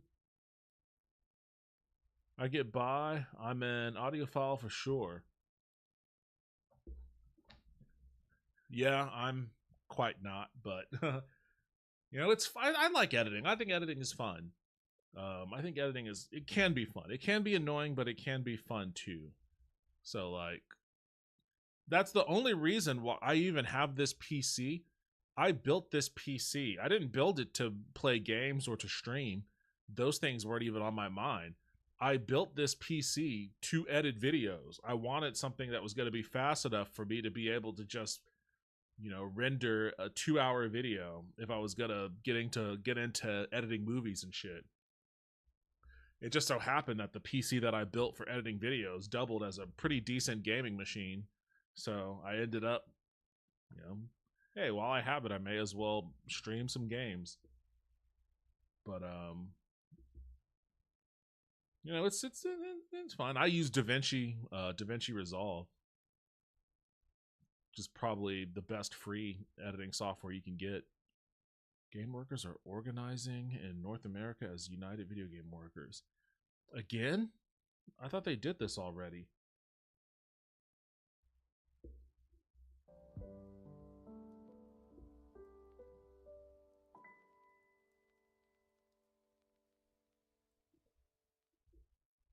He built his PC. He built his PC to edit vids. Are you doing Jefferson Starship? Is that a Jefferson Starship nod? DaVinci is my go-to. It's a good go-to. Today, a group of cross-discipline video game workers have announced the first ever direct joint industry-wide union in North America known as United Video Game Workers, organizing with Communication Workers of America. UVW-CWA's direct joint organization, meaning any video game industry worker in the US or Canada working as an artist, writer, designer, QA tester, or programmer can join, regardless of whether they are freelance or full-time, or whether or not workers at their company have joined. In a press release, UVW-CWA shared that its mission is, quote, to not only build community and solidarity among video game workers, but also to build large-scale education campaigns about labor organizing in the video game industry. The group's first issue campaign will focus on the recent tide of industry mass layoffs, with workers planning to share around a petition at the Game Developers Conference GDC addressing the issue. Yeah, the game industry layoffs have been brutal and unrelenting, and they're still going on. Like, my LinkedIn, though, I see a lot of "we're hiring" posts from game studios, which I kind of cast a suspicious glance towards, to be honest. LMAO, yes. Okay, I must go. Forever sleep, Yoda voice. Bye, everyone. Have a good evening. Hey, thanks for stopping by and hanging out, dead guy. I appreciate it. Have a good rest of your night. Get some good sleep.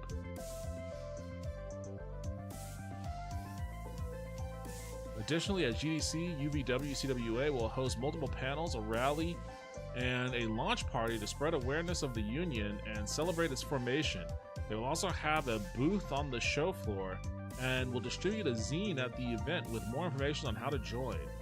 This announcement fulfills a near decade-long saga begun at the GDC conference, or GD Game Developers Conference. I don't know why I said GDC conference. The Game Developers Conference back in 2018, when a unionization roundtable sparked a group of individuals from Game Workers Unite to push for collective labor action in the industry. In subsequent years, GWU continued to push for industry unions, with their work ultimately bearing fruit in recent years as workers at companies including Activision, Blizzard, ZeniMax, Bethesda, and Sega in the US organized.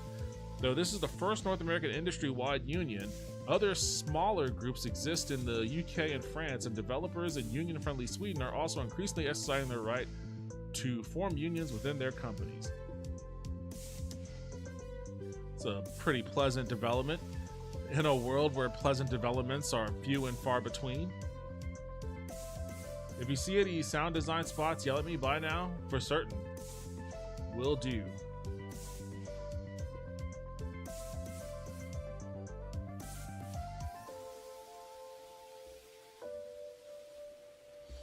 Oh man,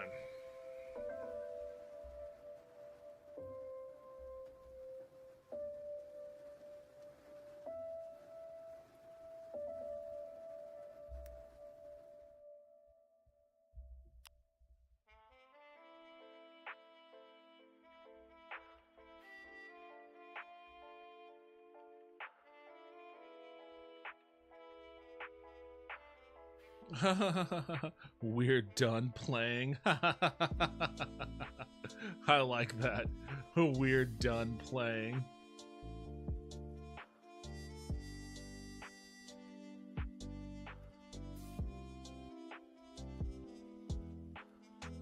I was hoping they had an actual website, but I guess they don't.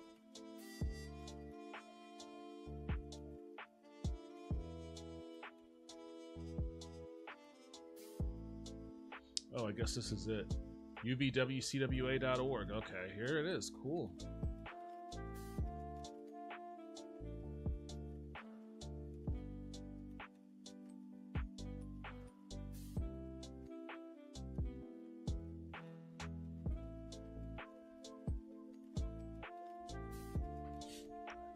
Oh, man.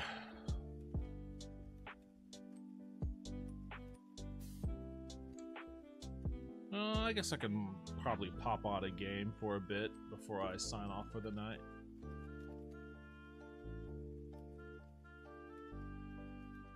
I'm neck deep in Mountain Blade. I've been playing this a lot off stream. I don't think I'll play that on stream, but probably find something else to dip into. Honestly, I'm just waiting for this to release. I had a lot of fun with this demo. I just kind of want this to be released.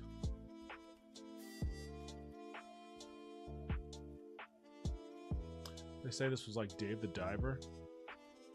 Maybe I should play Dave the Diver. It's been a while since I played this one.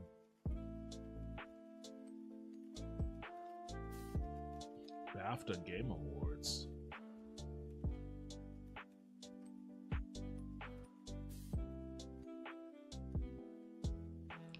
Vote for the most influential video game of all time? The fuck? How would you, I mean, what are the nominations? Oh, you have to, oh, this is to nominate the most influential.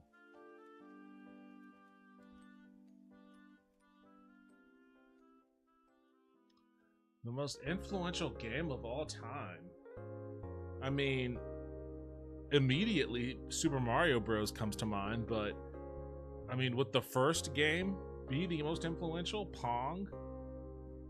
Would that be the most influential? I would say Mario, because it was the first game that, like, penetrated the mainstream when, you know, consoles became incredibly prevalent in homes. I guess they were in the Atari era too, but there was not really an Atari game that is as synonymous with gaming and game console the way that Mario is synonymous with gaming and the home console of the Nintendo. You think Mario, you think Nintendo, you know. So, if you think Nintendo, you think video games. You say video games to someone, I guess now you say video games, a lot of people will still say Nintendo. They'll say Mario. You'll get more. I think you might get some PlayStations mixed in there. There's definitely been some heavy recent influences, but of all time, Mario, I think, paved the way for that. I mean, hell, they made a movie over Mario 3. They made a movie over Mario 3 before video games became super mainstream. So it would have to be Mario, right? What else would have that level of influence? E.T. ruined home gaming and Mario saved it. Yeah, the gaming crash was definitely a thing. Of which, who knows, maybe we're in the middle of or at the beginning part of a second one.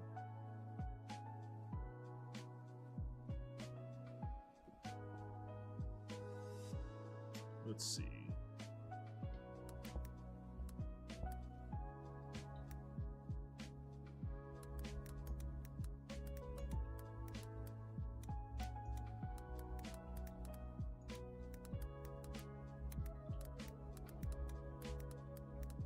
Let's see, why do I think it is? Why do you think this?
That's my 2 cents on that. BAFTA. I'll forget all about it, I'm sure.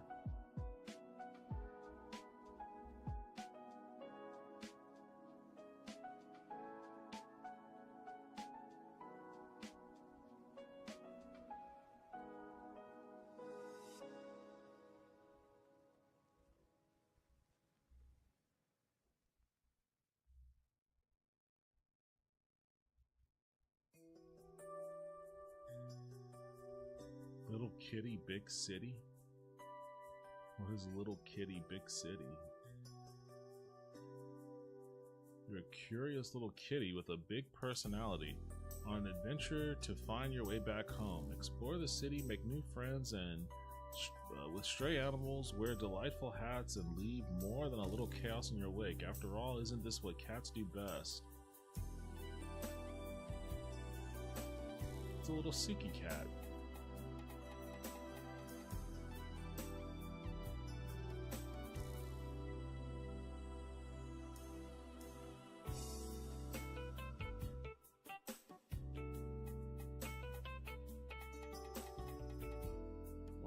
What, you just go around causing chaos?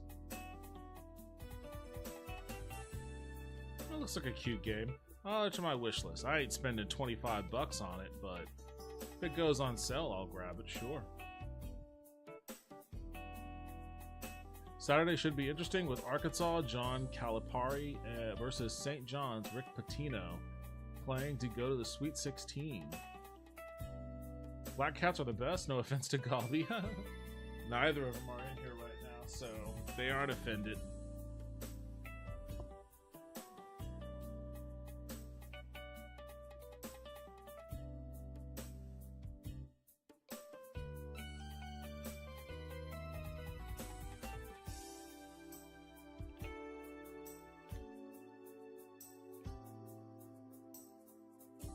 What is hosted? What the fuck is this? When did I download this demo?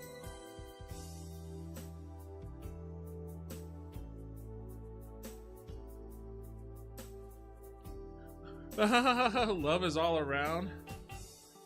I've been meaning to play this. I kind of want to play a dating sim, so I got this one when it was on sale. At some point, I'm gonna play a dating sim. I don't know if I want to start it up right now, though. Maybe I'll start this up tomorrow.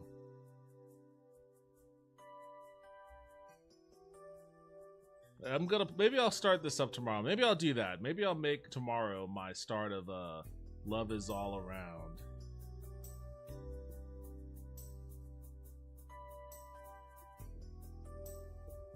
New Mexico plays Marquette at 6:25 p.m. tomorrow. A little nervous, but a long time since they won a tourney game. Well, good luck. Good luck with that. I haven't been paying attention. I mean, maybe I should. Maybe I should.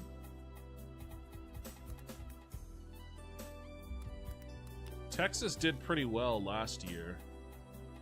That much I remember.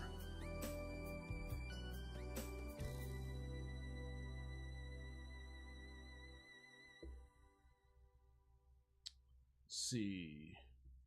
Auburn beat Bama State.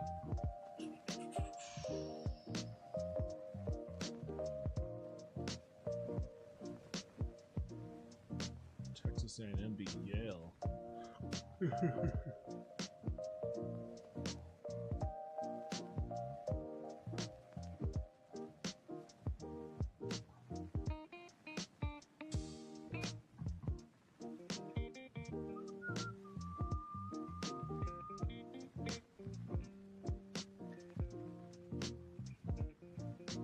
Oh, Texas already lost? Wait, what? First four. Texas at Xavier. Texas got smoked by Xavier right off the bat? God damn. Alright, well, I guess I don't care anymore. The degree to which I cared about this. I'll probably still... There's always going to be, like, a couple of teams that are fun to watch. I just don't... I don't pay attention to all of these colleges, so I don't know... I don't know which are the fun schools. I mean, I'll definitely know before the Final Four. Well, great job sucking, Texas. What is...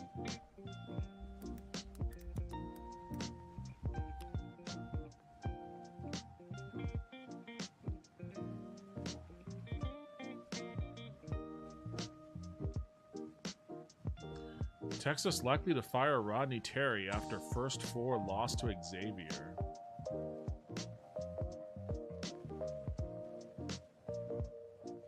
Longhorns massive underdogs. They ended up did they have a bad season this year or something? I just haven't been paying attention to their squad. 5 3 points over 6 minutes by Xavier Musketeers spurred head coach Sean Miller's team to a 86-80 victory over Texas Longhorns on Wednesday and Dayton in the first 4 matchup of number 11 seeds. Playing poor basketball late doomed the Longhorns. When Xavier took the lead on a 3-pointer with 5:07 remaining, Texas freshman guard Trey Johnson had an unusual meltdown on the court, losing poise by taking and missing a bad 3 off the dribble, failing to get back in transition and committing a soft foul from behind on a layup that turned into a 3-point play. Oh man, his team was melting down. Yeah, they expanded to 68 teams a few years ago, so there's a first 4 to drop it back to 64. With that loss, they finished 19-16. Oh man, that sucks.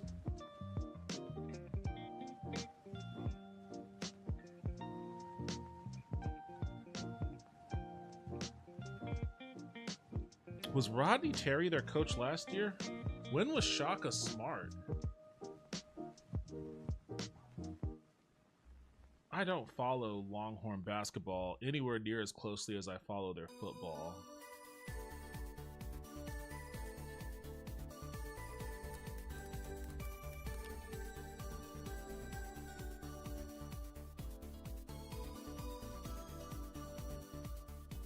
Oh, he's the head coach of Marquette. Oh, why did I close that out?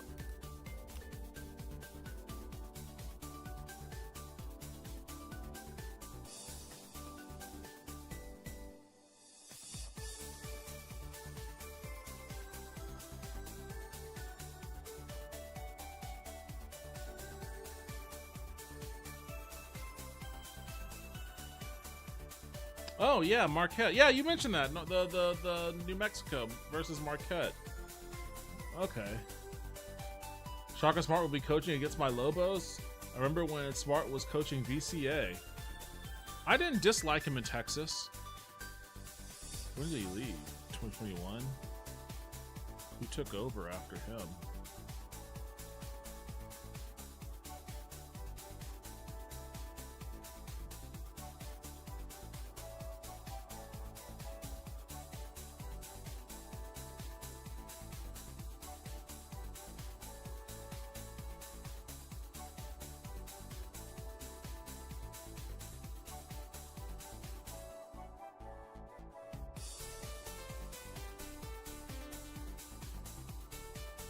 Chris Beard.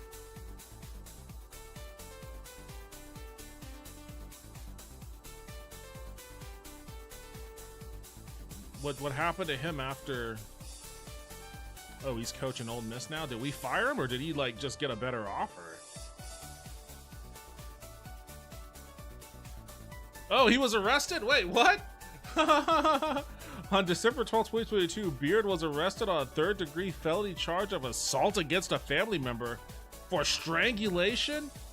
Oh my god. According to the police report, Beard's fiance, Randy True, told them Beard, quote, choked me, bit me, bruises all over my leg, throwing me around, going nuts, consistent with bite marks on her arms and cuts on her face and leg. He was subsequently suspended without pay by the University of Texas. True later claimed that Beard was acting in self-defense and that he never strangled her, saying, "As Chris's fiance and biggest supporter, I apologize for the role I played in this unfortunate event. I realized that my frustration when breaking his glasses, initiated a physical struggle between Chris and myself. Chris did not strangle me, and I told that to law enforcement that evening. Chris has stated that he was acting in self-defense, and I do not refute that. I do not believe Chris was trying to intentionally harm me in any way. It was never my intention to have him arrested or prosecuted." Beard was fired from his position at the University of Texas on January 5th, 2023. God damn. Buick listed his house on January 26, which has been listed in the Austin Police Department arrest affidavit. On February 15th, Travis County District Attorney Jose Garza announced that based on case evidence and the fiance's wishes not to prosecute, he likely could not get a conviction. A third-degree felony charge was dismissed, as was the threat of up to 10 years in prison. God damn. Lord almighty. And then Ole Miss was like, hey, bring him on aboard. Bring him on aboard. What's his record at Ole Miss? Oh, not. Oh, wait. 20 and 12, 22-11, 42-23. Have they played yet? No, they play tomorrow? I guess today, technically. Against UNC. He makes $5 million a year from Ole Miss. Oh, shit. Well, there you go. Bummer about the Longhorns, but I guess that's the price you pay for not wanting to staff a alleged domestic abuser.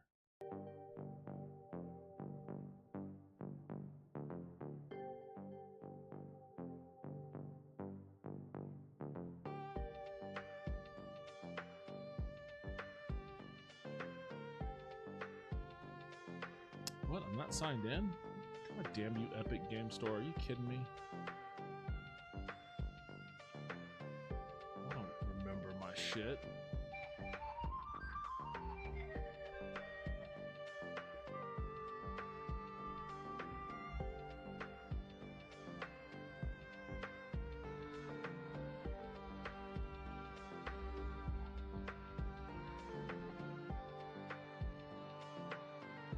Oh, I guess I do remember my shit.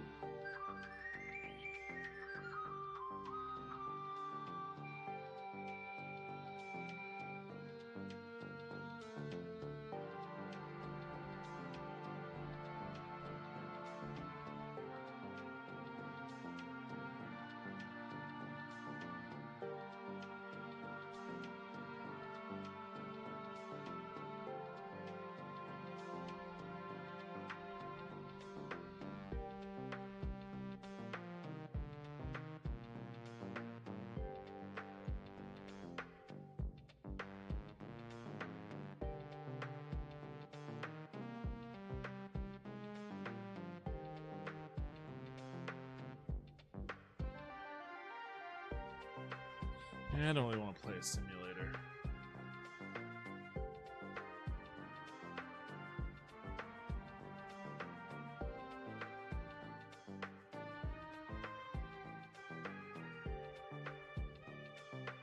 A side scroller.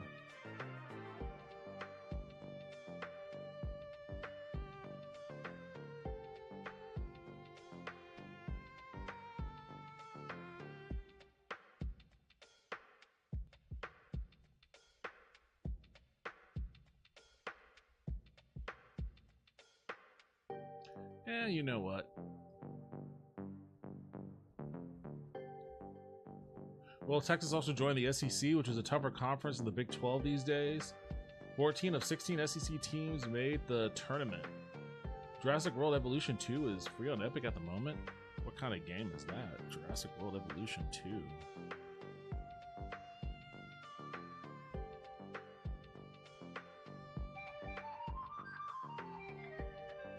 Really? There's a Shohei Ohtani Fortnite skin?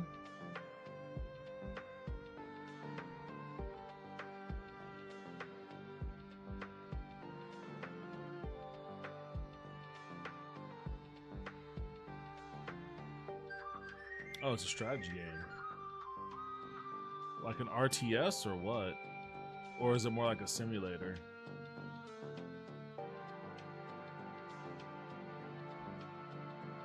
Management simulation, okay.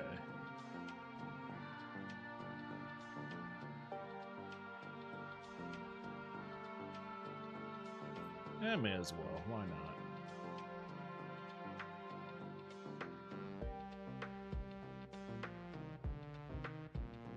I grabbed it because it's usually $60. Yeah, it's a pretty good reason to grab it, I think. Can't beat free.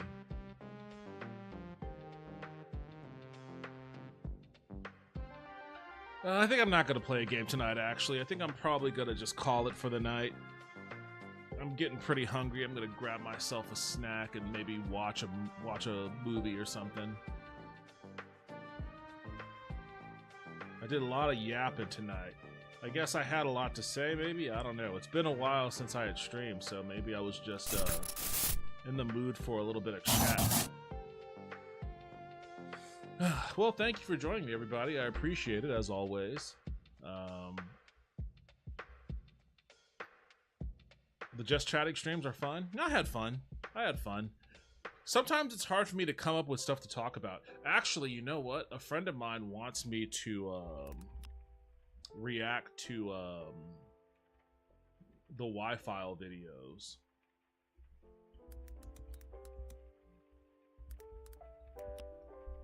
I was looking at potential ones to watch and react to. I completely forgot all about it. Maybe I'll do that tomorrow.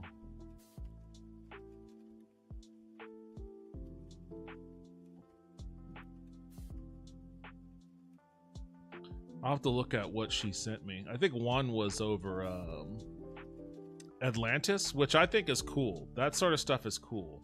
Or maybe it was Lemuria.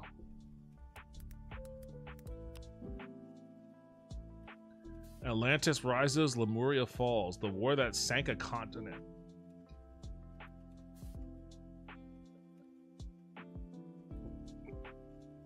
Maybe I'll watch this tomorrow. We'll see. I do like doing the Just Chatting streams, but sometimes it is hard for me to like come up with what I think might be compelling. I never know what's going to be quote unquote compelling content until I'm in it, talking and interacting and whatnot. So beforehand, I really don't know what to bring up as a subject matter. But you know, I'll do more Just Chatting streams in the future. I'm kind of burning out a little bit on the gaming, and I think maybe a part of that is the fact that I have been playing off stream too. But I have been doing a lot of gaming streams and not so much chatting streams. So I do want to do more Just Chatting ones. Also, the Just Chatting streams gives me content to edit and upload. Hair in my mouth. To edit and upload onto the YouTube page. So there's a positive motivator for that too.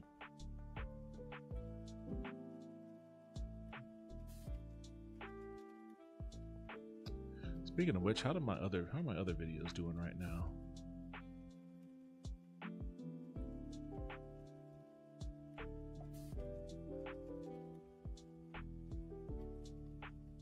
$262 views and 207 views. All right. Well, you know what? I guess people seem to be interested in the EV discussion. I do want to actually, you know, that's something I need to look up. I do want to do more investigating into not just Chinese EVs, although I do want to do investigations into Chinese EVs, but I also want to do more diving into just basically the state of China's economy in general. Like, what does their tech sector look like? What does their manufacturing sector look like? Like, what's their poverty rate? Like, what is it like to actually... I've been on Xiaohongshu. I actually posted a note on Xiaohongshu, and I've been getting a lot of interactions on it, a lot of engagement, asking what it's like to be... Like, what's it like to be laid off in China? Like, what's the layoff culture like there? What protections do they have and whatnot? And I've been getting a lot of interesting answers. So... You know, maybe I'll do some more diving into that sort of thing.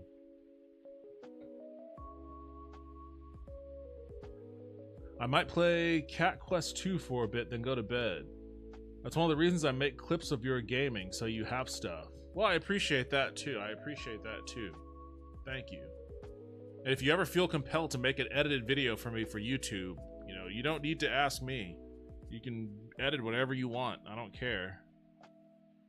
But it is a bummer that things didn't work out with you and William. I know you were really happy about working on his stuff. But, you know, I get it. I don't feel super compelled to hang around negative communities either.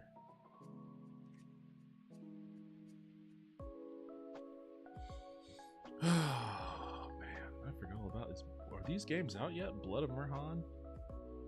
That was kind of a fun game, or a fun demo at least. Spirit of the Samurai is out.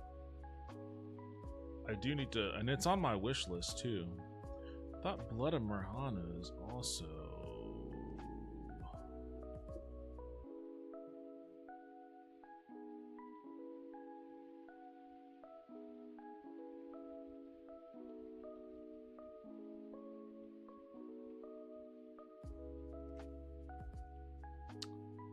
Shredder's Revenge, Crusader Kings 3, Crusader Kings 2, Hades 1, 10 dates. 10 dates. Oh, this game was fun. Oh, I forgot about this one. $25, man.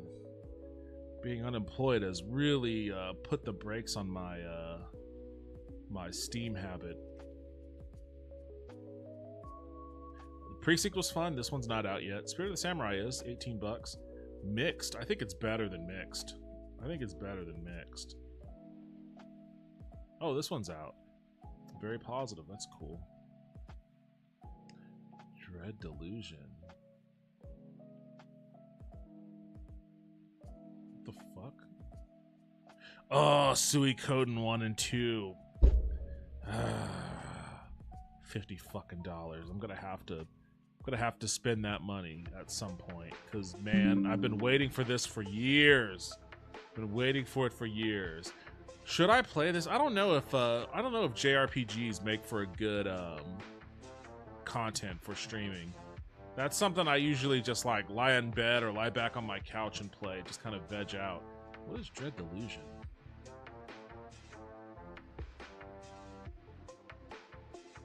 I forgot that I stopped sharing my desktop. I ended up diving back into a Steam hole somehow. This looks like a PlayStation style Morrowind type thing. Open world RPG brimming with strange places, dark perils, carve your path, etc., etc.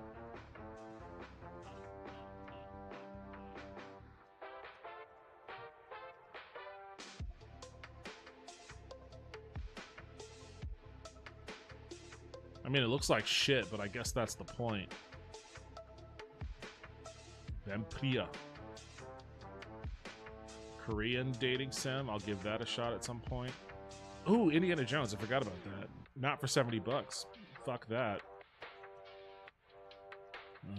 Restaurant game Outlaws. Ooh, Tokyo Extreme Racer. Also.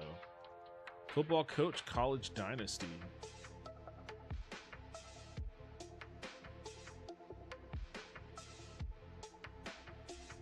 Oh, I guess I don't have it on my wish list.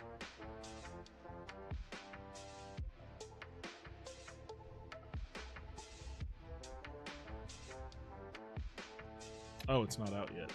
Blood of Merhan.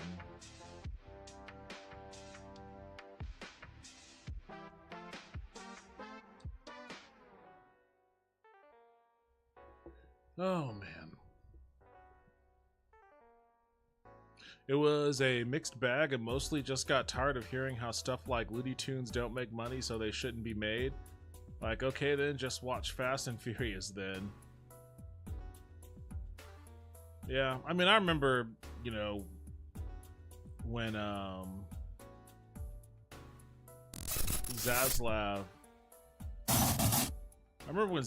was first hired and was starting to make those kinds of decisions, getting into arguments with people on Max's channel. And William, I remember, you know, the whole you should just blindly trust CEOs kind of position he had, and I was like, this isn't going to work out well. This isn't going to work out well in the end. CEOs are not like arbiters of, you know, genius creation. You know, they're not, I mean, and I think that, you know, the whole society, you know, watching the Elon Musks of the world unravel, slowly coming around to that. Like, no, Zaslav has no interest. And I think he's made it clear he's had no interest in running a functioning company. Like, sometimes your directive as a CEO isn't to make the best decision for the company. It's to make the best decision for the shareholders, and the best decision for the shareholders might be in opposition to what's best for the companies or the consumers. consumers need to recognize that what they want out of a company isn't always going to be in alignment with what the company wants. And what it seems to me is happening with Warner Brothers is they are hollowing themselves out to make them more attractive for an acquisition by a larger entity. Who or what that larger entity is, I don't know, but that's the vibe I'm getting. Like, make us palatable to be consumed by, you know, Amazon or something. And to that end, if Zaslav if his moves are positioning Warner Brothers for something like that, then his shareholders are probably very happy with him, despite the fact that from our point of view, the company seems to be rudderless or incapable of, you know, incapable of making a 2-point shot without immediately, you know, falling on their face on a fast break. So, you know, there's that. I will never just inherently believe a CEO. Most of them are nitwits.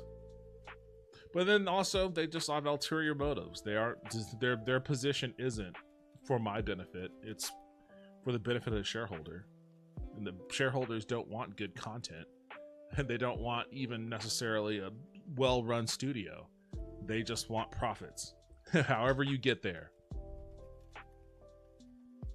Especially a CEO that was known for cheap content on Discovery. Not everything is reality TV cheap to make. That too, but I just don't even think that... I don't think he has that much of an interest in really making content. He just wants to... I think his interest is in getting Warner Brothers Discovery acquired. Suicune 102 Remaster or 102 HD Remasters on Switch emulator. I'm surprised. Guess he shouldn't be, but that's something that I have no problem spending money on. I want Konami to know that the Suikoden series still has fans. It's alive and well, and to make a Suikoden 6, if my dollars can go towards getting them to convincing them to make a Suikoden 6, then it will be dollars well spent. Overwhelmingly positive based off of 922 reviews. I'll grab it eventually. But anyways, that's it for me tonight. Thanks for stopping by and hanging out. I'll be back tomorrow. I'll be streaming tomorrow, so I don't know what I'll do. Maybe it'll be another Just Chatting stream. Maybe I'll start playing that dating sim. But regardless, I hope to see you all there again. Take care. Have a good rest of your night. I'll see you when I see you. I was looking for something else and saw it. I'll be here. Hey, thanks for stopping by and hanging out.